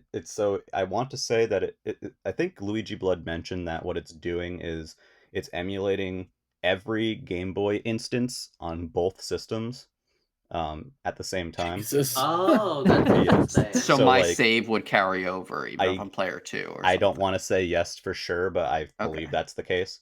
I mean, it would have to be that way, because we were talking about earlier how Judge both players have to get the 20 stars. Both players have to have it. Wow. Yeah. That is effort. It literally works as if it's like 2 separate instances of like a link cable game. Like, right? That's so amazing. Like, it's just you each have your own copy. Like, it is like and I bet that I would bet that this functionality is why Game Boy took so long, because this is like a gargantuan effort, I think. Yeah. Again, not easy to make this work, and kudos to them. In regards to vanilla Game Boy and Game Boy Color, I am a little disappointed that they didn't go for 4-player on this, because stuff like F1 Race or whatever, where you had the 4-player connection, I know it's not many games, but that was a pretty big thing. It is a bummer. No Faceball 2000. And there's no you can't play online cooperatively with someone in single player like you would with the other games, which makes sense. I can see. But I think it's a worthy trade-off. It's a little disappointing, but it's not the end of the world to me. I can't wait to get to play Super Mario Brothers Deluxe, because I've been wanting to play that ever since I saw it at the Nintendo World Championship. Yeah. It's a neat cool. little That'll thing. be fun. And so some of the before we move on to GBA 2, there's a couple other games that are coming up for Game Boy and Game Boy Color. The Oracle's games for one. Yeah, Yeah. very cool. What were some of the other ones? I know there was It was 4. Yeah. It was Pokemon trading Oracle's card game. Pokemon trading game, card. and then Kirby Tilt and Tumble. Which Yeah. I am so Yes. happy about because one, that is a tilt game. Says good Yeah. things about WarioWare Twisted and Yoshi Mhm. Talks Yes. and Kirby. Mhm. Second, that game has never had a re-release before. Wild. And playing it on an SP is extremely annoying because you need to calibrate it upside down because of where the cartridge slot is located. Tilt and Tumble's pretty fun. Tilt and Tumble's great. I love It's Tilt not a and bad Tumble. game. So I'm excited about that. I'm very curious once we get like Mario Bros. Deluxe, and actually, we could. I guess someone would be able to check technically with Link's Awakening DX. I would love if they somehow made it so that you could export what the Game Boy printer would print, but I don't know. Oh, if there's that's no way. Oh, I wonder if you can There's send that no to like way. the like. Oh, I'm sure the you image can. gallery. The image gallery. Yeah. Yeah, I was gonna say that little like Instax printer. Yeah. Oh yeah. That they released That a would be so Pokemon fun. Snap. The because for example, we had with Pokemon Snap on Wii Virtual Console, you had the the Blockbuster kiosk, and you could print quote unquote the image to the Wii message board. But there are special images that you get in Mario Bros. Deluxe and in Link's Awakening Deluxe that would be printable through the Game Boy printer. And obviously they're nothing like wild, but it would be very neat if it was able to somehow export that image data as an image in your album. The biggest bummer with the Game Boy stuff is that there's none of the great Nintendo like Jupiter pinball games yet. Very nothing tragic. yet, but we'll get Revenge of the Gator and other Hopefully. stuff soon. Mhm. Well, we'll get them. Next, Probably get Pokemon Pinball if they're doing trading card game. yeah, Oh yeah. and That'll be hopefully with vibration. I know. The vibration should work. We'll get into that next, but Game Boy Advance also happened. This is the Let's do launch. Game Boy Advance games. This is the launch lineup for Game Boy Advance: Super Mario Advance 4, Super Mario Bros. 3, which importantly includes all of the e-reader content, just like the Wii U Virtual Console version. WarioWare Inc. Mega Micro Games, Kuru Kuru Kuru Rin, Mario Kart Super Circuit, Mario and Luigi Superstar Saga, and The Legend of Zelda: The Minish Cap. Future I think games, this is a great launch lineup. Yeah. Future I think games, these are all absolute bangers except for Mario Kart Super Circuit. Yeah, I feel exactly that way. And Mario Kart's just like an obligatory. You have to have it. There's nothing bad about it. But the rest of them are genuinely like I am so excited to play all 5 of those games. Yeah. There's some banger games. games. What's up? There's some banger games, but also like 6 games at launch. Yeah, it's a dinky lineup. Smaller It's a lineup, really but I small think it's a lineup, very but- high quality launch lineup. I think They're in fairness, bigger the fact games. that they launched 2 systems at once though does make it more forgivable. Yeah. I guess. I am glad. But- that Also, WarioWare is like 200 games in one. Oh, true. True. I am very glad that Game Boy Advance supports 4-player. That would have been very disappointing if that weren't the case. It's just for Mario Bros. Alone. Just for 4 swords. Yeah. That too. The other thing is some of the upcoming games for GBA. I know Golden Sun was one of them. Fire Emblem was one of them. Yeah, I had it up. I can just pull it up in 2 seconds. Yeah. The reason I was Zero maximum velocity. It's Metroid Fusion, Kirby Amazing Mirror, Yeah. Fire Emblem, F-Zero, Golden Sun. Yeah. So I'm someone who hates Amazing Mirror with a bloody passion. I liked it as a kid. Even that game, I'm very curious to play in a 4-player online. Yeah, I don't like that game either. But yeah, just the there's just an inherent novelty to being able to finally play it in 4-player, huh? Yeah. And also, like, Mario Kart Super Circuit was one of the few GBA games that supported, like, single-pack multiplayer, and everybody, I think, had to be Shy Guy or something like that. Kind of similar to the DS version with the download play. But now, you can play the full game in 4-player in a very convenient way, because that was very inconvenient on original hardware. Yeah. You needed 4 Game Boy Advances, a 4-player link cable, and 4 copies of the game to have the full, multiplayer experience. Now you just need your Nintendo Switch and a subscription. This is off topic, but if we could like if there was like a Nintendo Switch online exclusive thing, or even if a paid thing of like they have the Game Boy Advance emulator now. Yep. Can we have Four Swords Adventures? Oh yeah, that would be fun. With the GBA. Yeah, it would be an that would be interesting. I amazing. feel like that game would do better as just them remaking it in a way that it just kind of all works natively. Yeah. But But like I would love to play that again. the what game do you guys think that I played the most on GBA so far? Should not be a surprise. WarioWare. WarioWare. What was it? What was Mina's guess? WarioWare? What was Mina's guess? WarioWare. WarioWare. You're all wrong. It's Kururin. Oh my Yeah. goodness. It's fine. I mean, Kururin I is think like that's kind 2 of been a hours lot of long. people. I think that game's been taking a lot of people by surprise because Yeah, because no one played Yeah. it before. I've I wanted only to knew play of it. it because of the stupid assist trophy in Smash Brothers. Mhm. But Yeah. otherwise, Mhm. I had never I did not know what the hell this was, and it's a blast. It really is. It's a- Have y'all played it in multiplayer? Because it's No, not it's yet. really fun in multiplayer too. I didn't know until we Huh. were talking that it actually had multiplayer. Yeah, I didn't either. Because what you're doing is you're like racing. Whoever gets to the end first. Oh. Yeah, it's a blast. I would. It's a highly lot recommend like Monkey Ball, and like it's just like addictiveness of like getting the levels and being precise. Yeah, it's very Mhm, simple mhm. and in the best possible way. I have the second, I believe it's the European Kururin Paradise. Excuse me, on Hmm. GBA. There's a sequel? There are a few Yeah, sequels. 2 There's a GameCube sequels. one. There's a Holy GameCube one shit. as well. How did this game get sequels? So It Europe was popular. Europe got both Game Boy Advance ones, I want to say, and then Japan is the only one who got the GameCube version, on which I would love to see make it here in some form. But just having, I know Kururin was also available on Wii U Virtual Console, but that they put it as a launch title and gave it its time in the sun for the Game Boy Advance launch lineup, I think is fantastic. I'm really excited about it, and I'm glad to have a very convenient way to play it. Yeah, I was gonna We say it's one of also those like cute things they can add. That's like, hey, this is in English, but you never had it before. Yeah, and Yeah, and that'd be importantly, both Game Boy and Game Boy Advance do have that option that the N64 NSO provides, which is you can have the European versions visible as well. So multi-language versions, especially when if it comes to Pokemon or however that plays out, will be good for that. Yeah, that would be nice to have. If anyone for sure. remembers the 3DS Virtual Console situation where it's like Pokemon Yellow Italian, Pokemon Yellow French. Each one was an individual purchase on the eShop. It was very weird. Yeah, it was very silly. I am really excited to play another- Superstar Saga again. Yeah.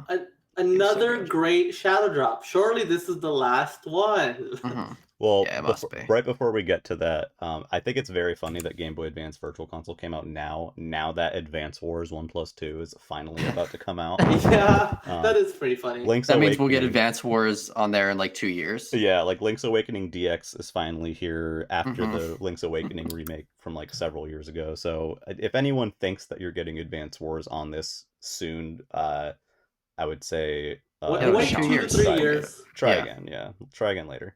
No, Mario Party, they only made you wait a year.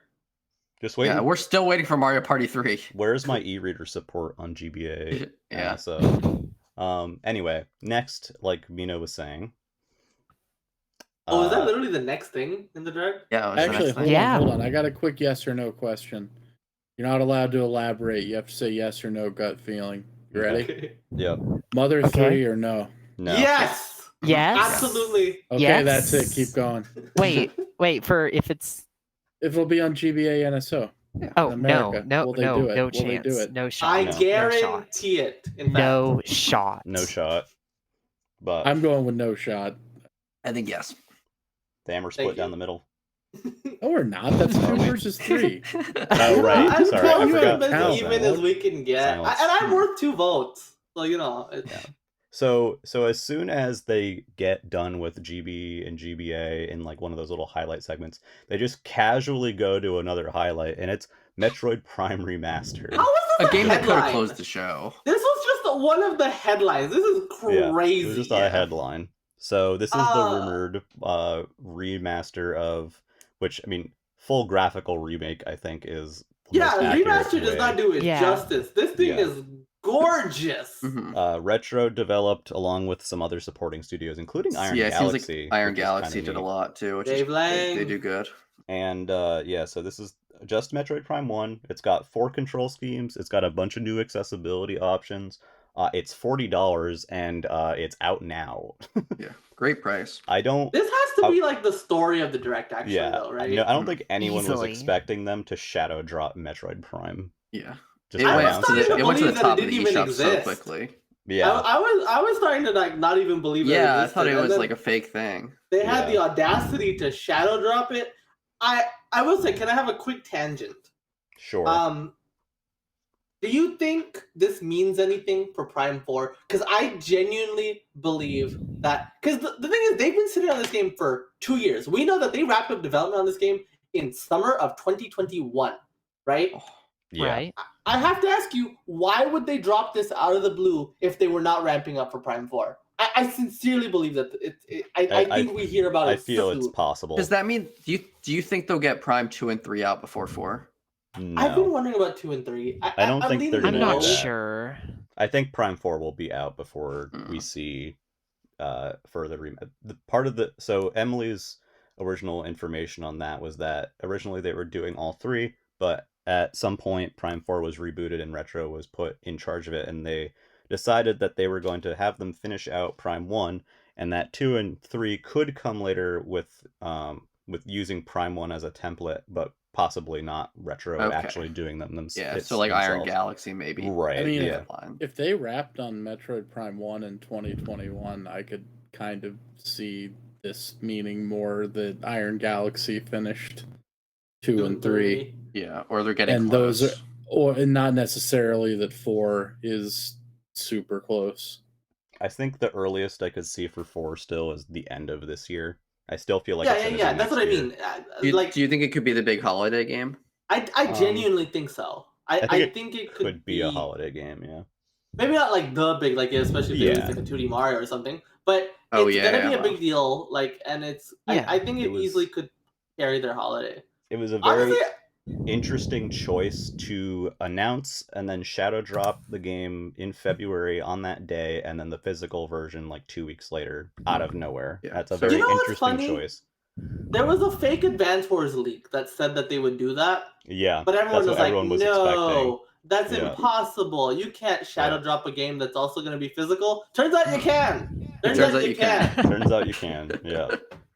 It's really weird that isn't the game dropping on like a Wednesday or something? Yeah, it's literally 2 weeks, exactly 2 weeks after the direct. That's so weird. Weird. I mean, I guess they wanted it out as early as possible without risking it leaking, basically. Sure. They didn't want people to know it would be out soon, but they wanted to have it out at ASAP. Because obviously, if they did same day shadow drop, then you would have got the leaks. Oh, we have Metroid Prime in our store right now, right? Right. I would say this. As soon as they hesitated on that screen that was going to show the release, like the red banner went over and they were still talking, I'm like, this is coming out right now. I actually thought it was going to be shadowed up right from the beginning, because at the beginning of the trailer it says drop imminent or something like that, and I'm like, yeah, there's oh, that baby. too. It's oh baby, it's coming out today. but when they did that thing with the hesitation for where they would show the release date information, I'm like, this thing is out right now. And it's wild to me that we are shadow dropping Metroid Prime. That has to be one of the greatest shadow drops ever, right? That's wild. Very exciting. This is up there, like, holy moly. Yeah. And I've heard very good things about this so far. I haven't picked it up yet. I'm gonna get the retail one. Yeah, we'll talk about it in its own podcast. But I've played like half the game and it's amazing. I think people would have been a lot more annoying about the game had it not been a shadow drop. I think the shadow drop has actually done a lot to decrease the negativity on the game, because instead of whining about how certain, like, the doors looking different, people are just playing the damn game. You know? Yeah. The infrared vision does look bad, but that's okay. Yeah, I've heard I mean, that's not just the case with this. I mean, talk about Hi-Fi Rush and how it was shadow dropped. Like, shadow dropping drops games can work really well sometimes.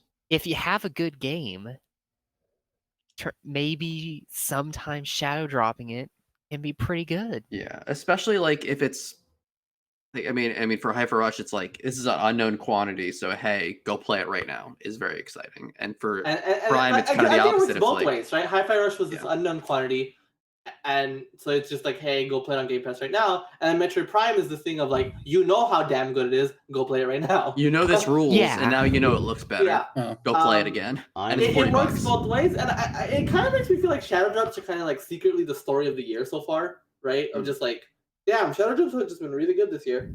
To be fair, though, the shadow dropping an unknown quantity helps a lot when it's coming out on like a subscription Pass. service. Right. that's Yeah. easy, Game yeah. And Pass, also like- when your key staff is like Shinji Mikami. It's an unknown quantity, but it's not like, you know. I do think that shadow drops, just by their very nature, are cool because there's no hype cycle. Yes. Yeah. Short of the hype cycle that comes from, leakers or whatever, Yeah, which is not a real hype cycle. Yeah, don't look at leaks. Just I'm surprised for that your health. I'm surprised that it's $40. I'm just gonna say it. Great price. I was expecting same it to be price as full Etrian price. Odyssey 1. It's more effort. Like it's more of a remake than Skyward Sword is, and that was 60. Yeah. It makes that look like more of a ripoff. Yeah, I'm just genuinely surprised that they went for 40 on that. I wasn't expecting that. It's a very high value release, I would say. Yeah. No, I might not have gotten it if it was 60. Like 40 was like, okay, I can. Yeah. Next game, Master Detective Archives Raincode. I know that Drago, if Drago were here, isn't this like his game of eternity? I'm sure he's interested in it because it's Kodaka, but like, I don't know. Yeah, I don't know. Oh, we already talked about it when it was revealed. I don't have anything new to say about it. I think it looks cool. It's probably gonna be pretty good. Yeah, it looks neat. I usually don't play those kind of games, but it looks cool. I like Danganronpa, and Kodaka has got an interesting brain, I would say. So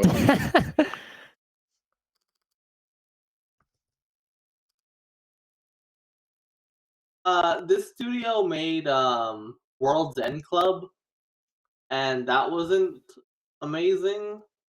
But then on the other hand, AI Somnium Files is great, right? So I could see I because it's like this seems kind of like a direct successor almost to Danganronpa. I think it'll be good.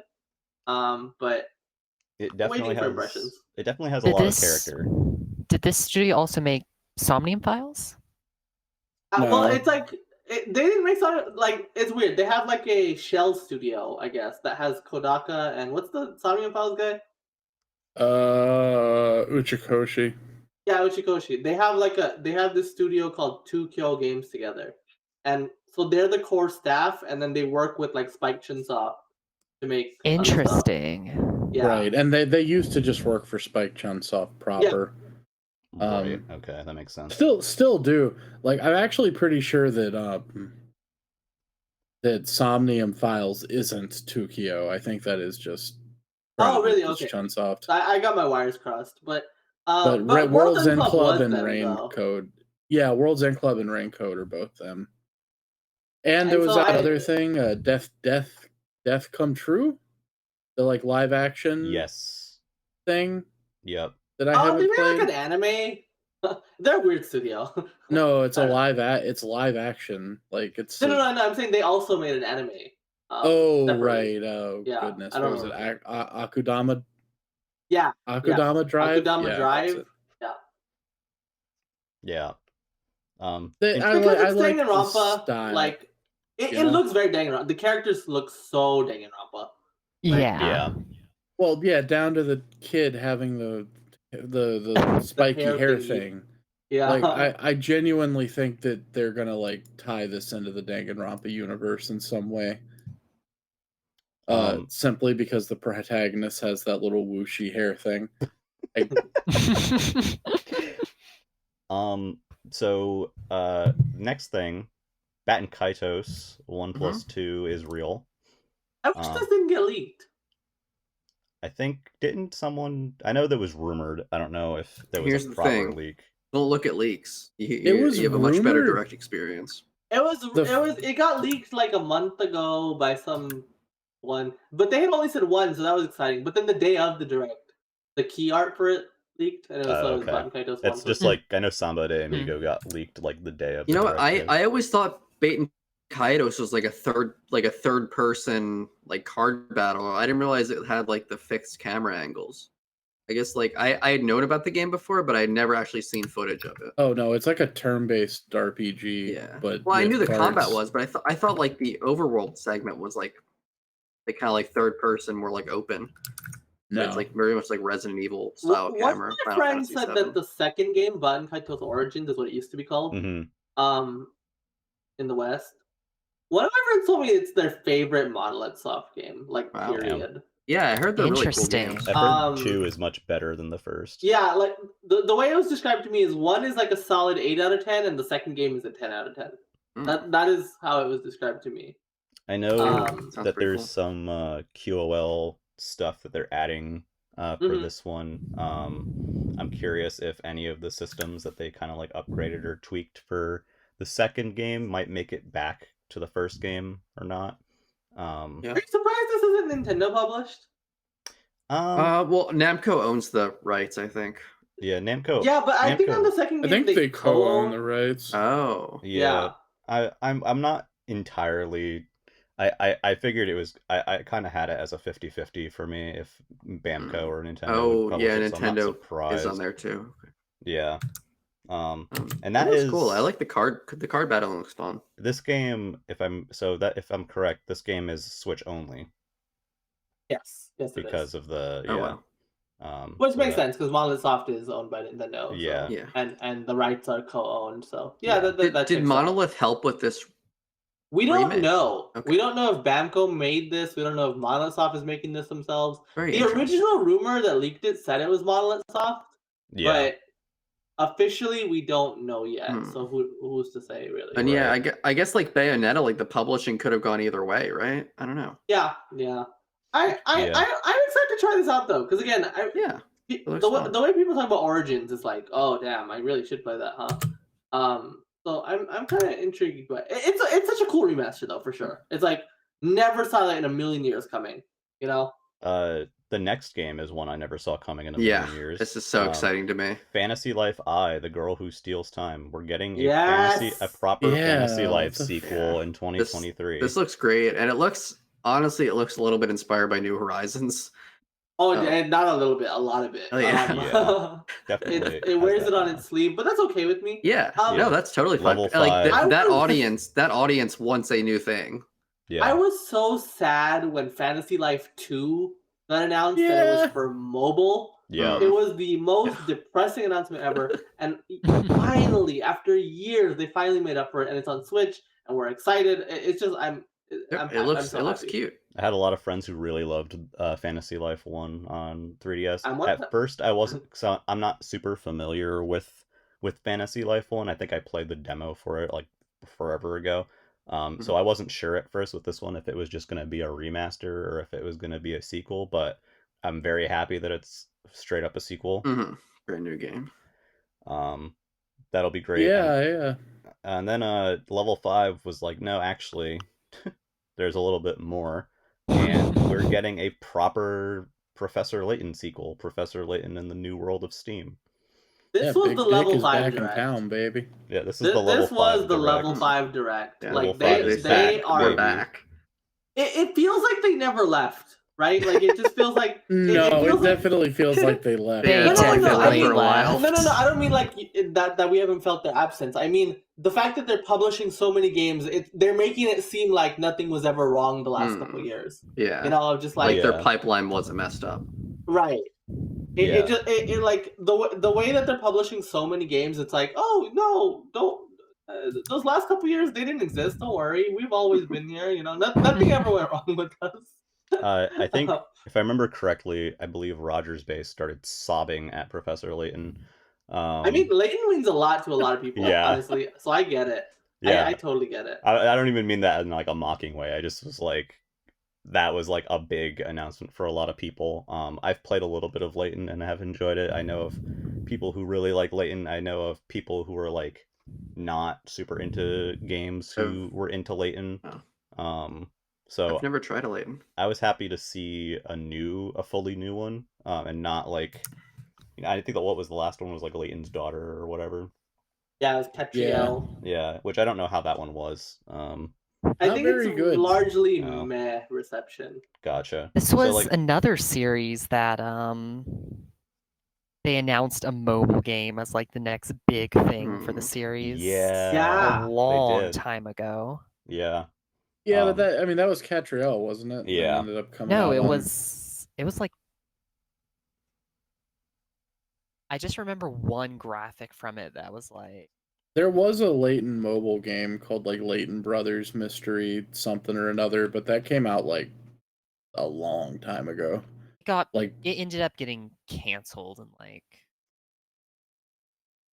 let's see. Yeah, so level 5 has had like a fraught history with mobile. Like, Yeah, after the 3DS, they tried to pivot to mobile, and it just didn't work. And that's probably why they were so fucked for so many years, right? Yeah. And you had the Yokai 4 thing. You had Snack World, which I don't know how that did for them. Oh, I forgot about Snack World. It could Bad, not very play bad. well. Very, very, very bad. Yeah. I mean, level 5 is, they tend to put all their eggs in a basket, and if they're making a game, then they're making an anime, and they're making this whole like set of merch, and like it's a multimedia thing for them. Oh, So yeah. if it goes bad, it goes bad. They have so many like, I don't know, beloved games. I hope this is a sign. People liked the Inazuma game that other year. Oh yeah, Inazuma 11. Do you I think didn't realize they did Inazuma come 11 out. Aries is coming out this year? Yeah, I know they. Or is it getting delayed again? Yeah, that's a great question. I hope it's finally coming out, because like Yeah. I hope they don't just have it like over their head for so long. You know, I was like, Yeah. They need to but- get it out at some point. like the tie anime for that game came out in 2018. Sorry, I wasn't thinking of Inazuma. I was thinking about Captain Tsubasa. Never mind that comment. Oh, well, it's still fair because Inazuma is still not out. So. Yeah, so it's like I hope that this is a sign that like that they are in a good place again, that they can regularly release games again, and I really, really hope that this venture on Switch is successful for them, so that way they don't have to go to the dredges that are mobile. Yeah. Yeah. I really You know? hope Fantasy Life is good. Well, I think with especially with level 5 and some of the other stuff that was in this direct, a good chunk of this direct was very like handheld oriented. Obviously you had Game Boy Advance, but level 5's Fantasy Life sequel, a Professor Layton sequel. We got Fashion Trick? Dreamer. Yeah, we got Ghost Trick remaster. We got Fashion Dreamer, which is itself basically a style savvy sequel. Which I think is great. I'm glad to see some of those smaller, not necessarily like majorly smaller, but like some of the smaller stuff from handheld making a return. I just wish that Fashion Dreamer could have been Style Savvy 5, but whatever. And yeah, Professor Layton is sort of like the ultimate like cap to end that. It's You even like, got Game Boy and Game Boy Advance games. yeah, exactly. And Advance Wars. And Advance Wars. Yeah, Can't yeah. believe I forgot Advance Wars. Yeah, exactly. So it's like all of that sort of goes Ghost well Trick? together. Yeah. Yep. It's a good trick. So then we got Mario Kart 8 Deluxe Wave 4 teaser. Yes. Yoshi's Island Course, which I'm very excited about. It looks beautiful. It's gorgeous Wow. looking. It is that's actually the Yoshi's coolest Island. track It's not I've seen. Yoshi Circuit, where it's the only thing that has to do with Yoshi is that the track is in the shape of Yoshi. It looks beautiful. It's beautiful. It's Yep. so. Why is every Mario Kart Booster Course wave so much like better than the last? Yeah. Yeah. And It then is It- really it's Because just the first one fascinating. set your expectations really low. It's just so vivid and like yeah.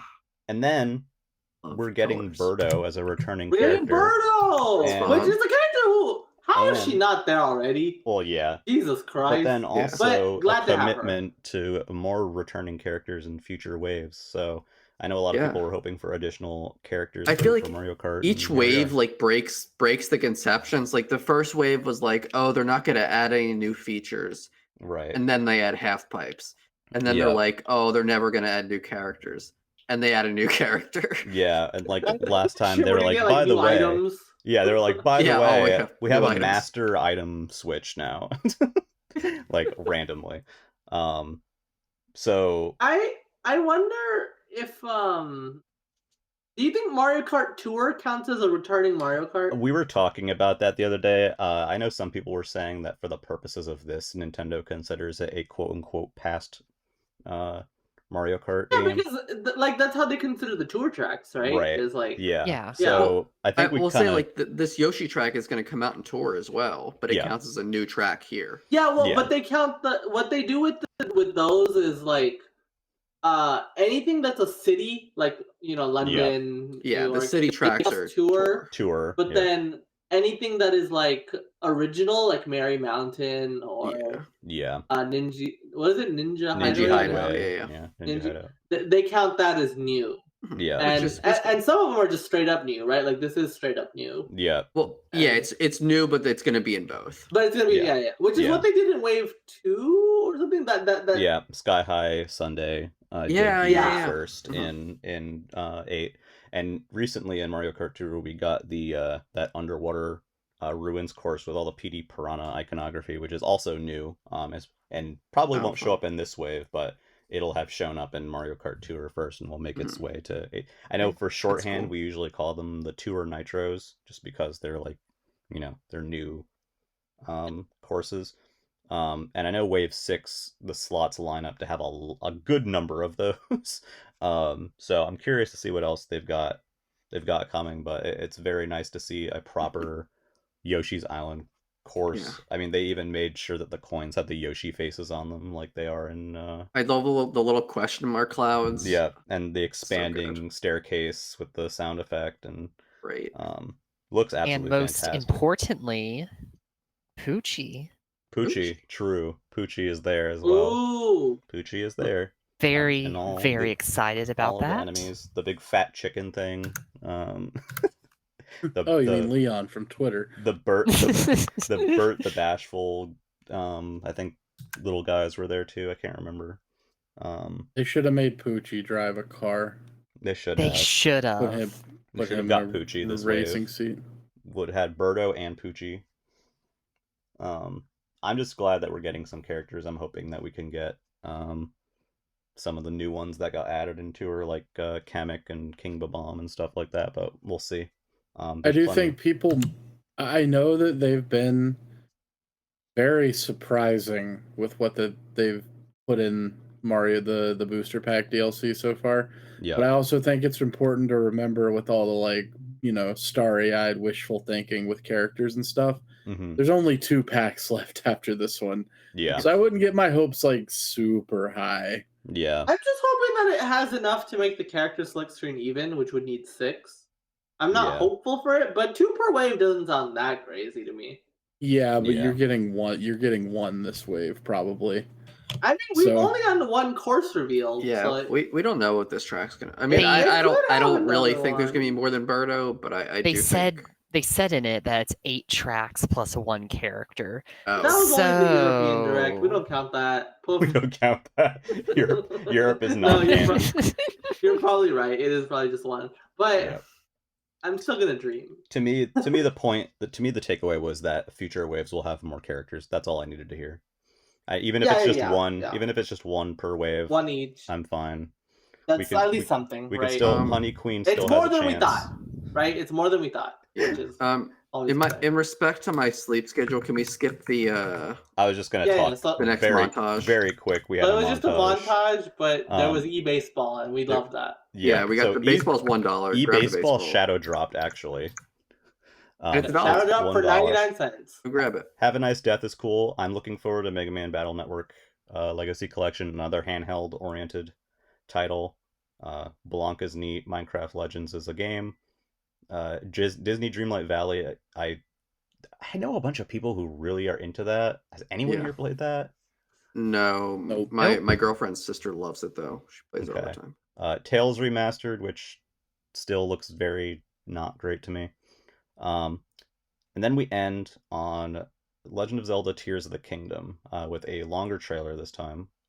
The Legend of Um, Zelda Ooh, Nuts two- and Bolts, I think. Look pretty good. Have a good night, 2 whole everybody. minutes.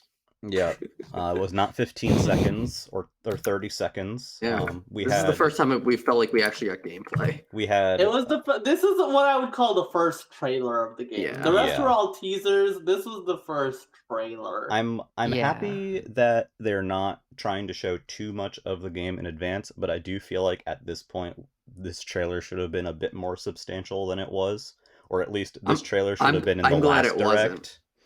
To be honest, I I'm just at the want to point have an where, like- idea for how it differentiates itself from the original I kind of game. don't want that. I kind of just want to grab this game and Hey, just. I mean, I would have wanted that like a year ago, maybe. But Yeah. to me now, it's like we're so close to the game. Do I care what they show me? You know? Yeah. Like at this point, just let me experience it in the game. Like Yeah. I want all the it's just- surprises. Yeah. I really, with the way that they've handled talking about this game and the lead up to it, it really feels like it's something that the team doesn't really want to show anybody. And I don't mean it in a bad way. Like, I'm sure the game I is think they very just don't want to good. spoil anyone. They just don't want to Yeah. spoil anything from it, and like, but they know they have to like throw something together Yeah, like, every time there's there's just- a direct. know that they have obligations to show it, but they don't want to because Yeah. So it's like they're giving you the smallest glimpses that they're bare minimum obligations, It right? looks so Which I good. think because the game is gonna sell 20 million copies day one, basically. Yeah. Not literally, Yeah. but pretty damn close to that, honestly. Yeah. It's going to be it is like one of the most hyped Nintendo games of all time. Like It's they don't have easily to the do most hyped game of the anything- year. Yeah, it's most likely game of the year. Like they don't have to do anything to sell this They- game. Yeah. And they know that, and they're taking advantage of that, and I think Yeah. that's a good thing. Yeah, honestly. they are like They're showing us some dripping- fun new weird things, like Link tractor. riding a grind rail. Yep. Uh, The tractor, the what do you call the it? vehicle stuff is awesome. Yeah, Sorry, the Poochy, what were you saying? drone. I Yeah, do think I go on. want to go back to what you were saying, like just how they are dripping with confidence for this game that Yep. like they've never done before, because the game's $70. $70. Yep. $70. They're not showing the game, and it's $70. That's confidence. That is baby. confidence. They are That is like ballsy. Yeah. they know you are going to eat this up, and they're not wrong. Is the thing. Yeah. Like, oh, you think this game is the same because it's in the same map? Well, let's show you some cool new weird stuff, and we're gonna tell you it's worth $10 more than you paid for the last one. Yeah, Boom. like we don't even know at this point, like, are shrines here? Are dungeons like what are dungeons like this time? Like we vaguely can guess that there's 7 main collectibles, but we don't know how we get them. Yeah, we know that Um, there's a sky area, we know that there's underground stuff in some form. It looks like there may be weapon crafting of some sorts. Interesting. The Um, game looks didn't even catch darker. There's a that. lot more enemies. There Link Lot has new more enemies. powers that we're seeing, which is great. The But that's the teleporting thing, right? It's like cool. every trailer has focused on something different. Like they showed. Do you remember the E3 2021 teaser? They showed some crazy, like wacky powers that Link now has, Yeah. and we're just not getting any of that expanded Yeah. upon. Yeah. And that's Was great. not shown I again. love that. Yeah, he like went through like the bottom of that platform and up through the top. It's They- honestly like I know some people are irritated at the approach, but genuinely I think that they are so savvy in how they just give just enough breadcrumbs that get the imagination going, right? Yeah. You're like, what the hell is Link gonna do with all this bullshit that he Yeah. can do now? Like what kind of cool stuff can I do with all these new tools Mm-hmm. at my They disposal? give you just enough breadcrumbs that it just gets the mind like racing. Mhm. Like the Mhm. highlight of that trailer for me was Gleeok, by the way. What's that? Yeah. The 3-headed dragon Oh, from that's Zelda cool. 1. Yeah. I'm personally hoping that the underground sections are the dungeon sections like they are in That would be Zelda cool. 1, where it's like you had the overworld and you had the underworld. I would love that. But My yeah, area looks really like it looks more involved than I thought it would. oh it's- yeah. yeah, It looks yeah. massive. Yeah. Like, there's like you could see like a lot in like the far distance too. yeah. There's a lot going on You- there. Do you believe in playable Zelda? or No. at least Zelda taking an active role in the game. I'll No. when I saw the trailer, you know that part where there's that like person who's like glowing, and I Huh? believe it was Zelda. My takeaway from the trailers, my like God's honest initial thought from the trailer was when she's falling with Link, she gets crushed by a boulder and dies, and that's her spirit. I know some people are theorizing this is some Bionic Commando shit where she is the arm. Oh God. That would be Oh. hilarious. God. I'm genuinely, call me crazy, but I'm genuinely hopeful that she's. I'm not gonna say playable, okay? I'm not gonna say that she's playable. I don't want to get my hopes up too much, but I think she's gonna take an active role in the story. I really do. Even- I don't think she's just gonna be a damsel in distress, and I'll tell you why. I don't know if you've seen any of the things that have come out after it, Yep. but like, there was NOE posted a tweet of Zelda, and they made sure to point out, why is she holding the Sheikah slate? I wonder. Mm. Yeah. And then there was That's also not a for survey. her to hold. Yeah, that's not for her to hold. Why has she got it? and so this, to me, the fact that they specifically point that out, I don't know. I think it means something. Maybe I'm wrong. But then there was also a survey that was like, it called it Link and Zelda's adventure. They didn't call it Link's adventure. They said Link and Zelda's adventure. Yeah. I would like that. I think there's enough, like, I don't know. I think that the cave thing is a fake out. I think they're gonna do something with her. Yeah. Maybe I'll be disappointed, but we'll see. I just thought it was hilarious imagining that like she just got crushed by a boulder immediately and died. Yeah, that is very. It's very funny to imagine someone dying under the weight of a rock. Yeah, true. True. Can I will say something crazy though about that real quick. Genuinely, a core belief of mine. If the sequel to this game doesn't have Zelda as an active participant in the story, I think a sequel is fucking worthless. Like, Damn. genuinely. I'm still gonna play it, I'm still gonna like it. But You mean Breath of the Wild 3? I guess. I don't know. I think to me that was one of the things that excited me most about a sequel is okay, well, we saved Zelda, now what? You know? Right. And we'll see. I don't know. It was nice, if nothing else, too. Like, she also takes an active role in Age of Calamity, which is kind of cool. Obviously, that's a different type of game entirely, but she was great in there. Yeah. You know? So I would like to see her take a larger role in the sequel, and it would be kind of a very interesting way to differentiate it from the first game. I know people are like mind poisoned by that like one comment that they're quote unquote reusing the world, which I still don't think means what people thought it meant. But well, do we know if there's any different landscape now? From what I understand, some of the stuff that they showed for the actual like area that was in the original game is changed. So like I still think it's going to be heavily remixed, if nothing else. Yeah. And then you also have the Sky World, and you have some sort of underground component. There's one scene in the trailer where like, you know, Link's just running in the background. You can just see like these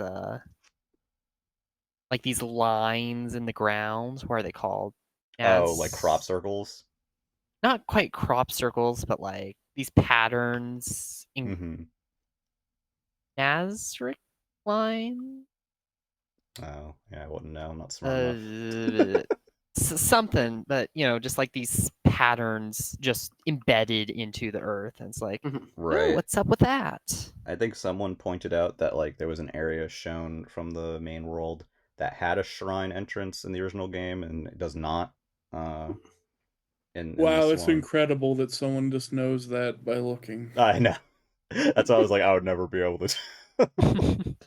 Yeah, you're just sitting there reading, and you're just like, no, idiot, there was a shrine there before. Yeah. Like, how didn't you know? Okay, I guess I am an idiot. But like, I still suspect that the main, like the lower like the world that was in the first game is going to be heavily adjusted and remixed. Yeah, like new weapons or new camps and things, and obviously even just how you interact with the world will be so much different. Yeah. Do you think there's gonna be a Tears of the Kingdom direct? No. No. I hope not. I think they might, but I hope they don't. Yeah. I'm in the same boat. I could see it, but I'm hoping no. They'll definitely like If they did do a Tears of the Kingdom quote unquote direct, I could very much see it simply being a single trailer, like kind of like the Mario movie direct, where it's like it's very short and it's just an avenue to debut like the final trailer for the game. That's all I could really see at the most. And then like announce a DLC. Yeah, and maybe have like the DLC announcement at the end of it because we all know it's getting an expansion pass. Maybe have like a little bit of treehouse gameplay afterwards or something. Yeah, like something tiny. I don't expect like a Animal Crossing New Horizons Right. direct level of like, Blowout. here's literally everything. Yeah. They've been very intentionally not saying much, and we're 3 months away from this game now. Exactly 3 months away from this game now if you're on the East Coast. So, I think, is it the 12th? April 12th? Is it Yeah, April? it's the 12th. Yeah, so we're exactly 3 months May away. 12th. We finally got a trailer that wasn't 30 seconds. I feel like, we're not going to get anything more. particularly insane leading up. And let's keep in mind, Zelda is dropping in May, and we had Metroid Prime Shadow drop in a February. Mhm. I still think that first half is absolutely stacked. I think second half stuff is happening. Yeah. Yeah, After Breath of the definitely. Wild's come out, they're gonna have some big stuff to show. I think. I'm not going to get because- too long in the tooth about it because we've been going on for a while, but there is a discussion to be had about what the we have second half no is gonna dates look like. beyond Pikmin 4. Yeah. July is the most that the Yeah, release lineup and goes to. usually in these early year directs, there is some sort of look at beyond halfway through the year. There's They like a usually feel like they September- need to. They feel like Yeah. they're like, oh, we have to tease something. We have to Yeah. tease Prime. have We have the to tease Splatoon- Breath of the yeah. Wild, and they're like, no, we don't yeah. need to tease. We don't need to tease jack we had shit the right now. Splatoon 3 the Splatoon Yeah. 3 tease at one point. We had the Xenoblade 3 tease for September. This time Pikmin 4 is the latest thing, and after July it's like complete mystery. So personally, I feel like they have a bunch of stuff coming for the second half. I think this year is going to be kind of nuts when you have Zelda just dropping in February, or excuse me, in April. Yeah. So I think if just to kind of transition to like kind of final thoughts, this was a pretty stacked direct. I know that a lot of it was like remasters and re-releases, which I think are more typical of the first half of the year. But there was plenty of like new stuff, especially with level 5, some expansions on stuff that we already had.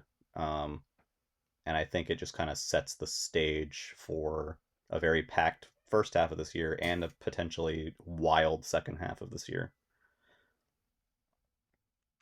I refuse Yeah. to speculate about future directs less than a week let's after not a talk. direct. I'm Yeah. not even talking about future directs. I'm just talking about I- 2023 in general. Oh, my okay. sickness is fully back. I am all in.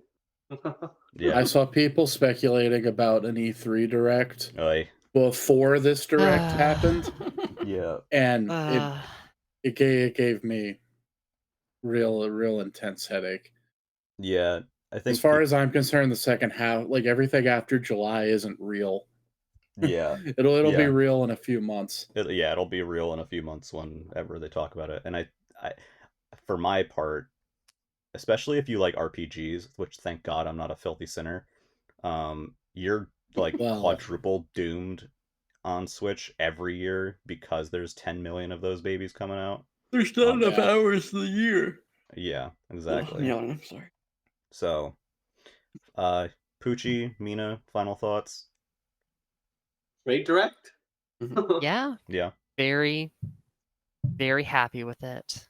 Pacing was very good as well. I feel like that's worth This was one of the mentioning. first times where it just felt like the headline, like there was not that many snoozers. Like there was a couple for sure, but like Yeah. not that many. Like Yeah. it was pretty exciting direct altogether, I would say. I we will say were- after Pikmin 4, there was not a ton for me until like the halfway point, but then it really kicked into high gear till the end. Yeah. I'm always a fan of a direct that is not only good, but manages to disappoint me and confuse me in spectacular ways.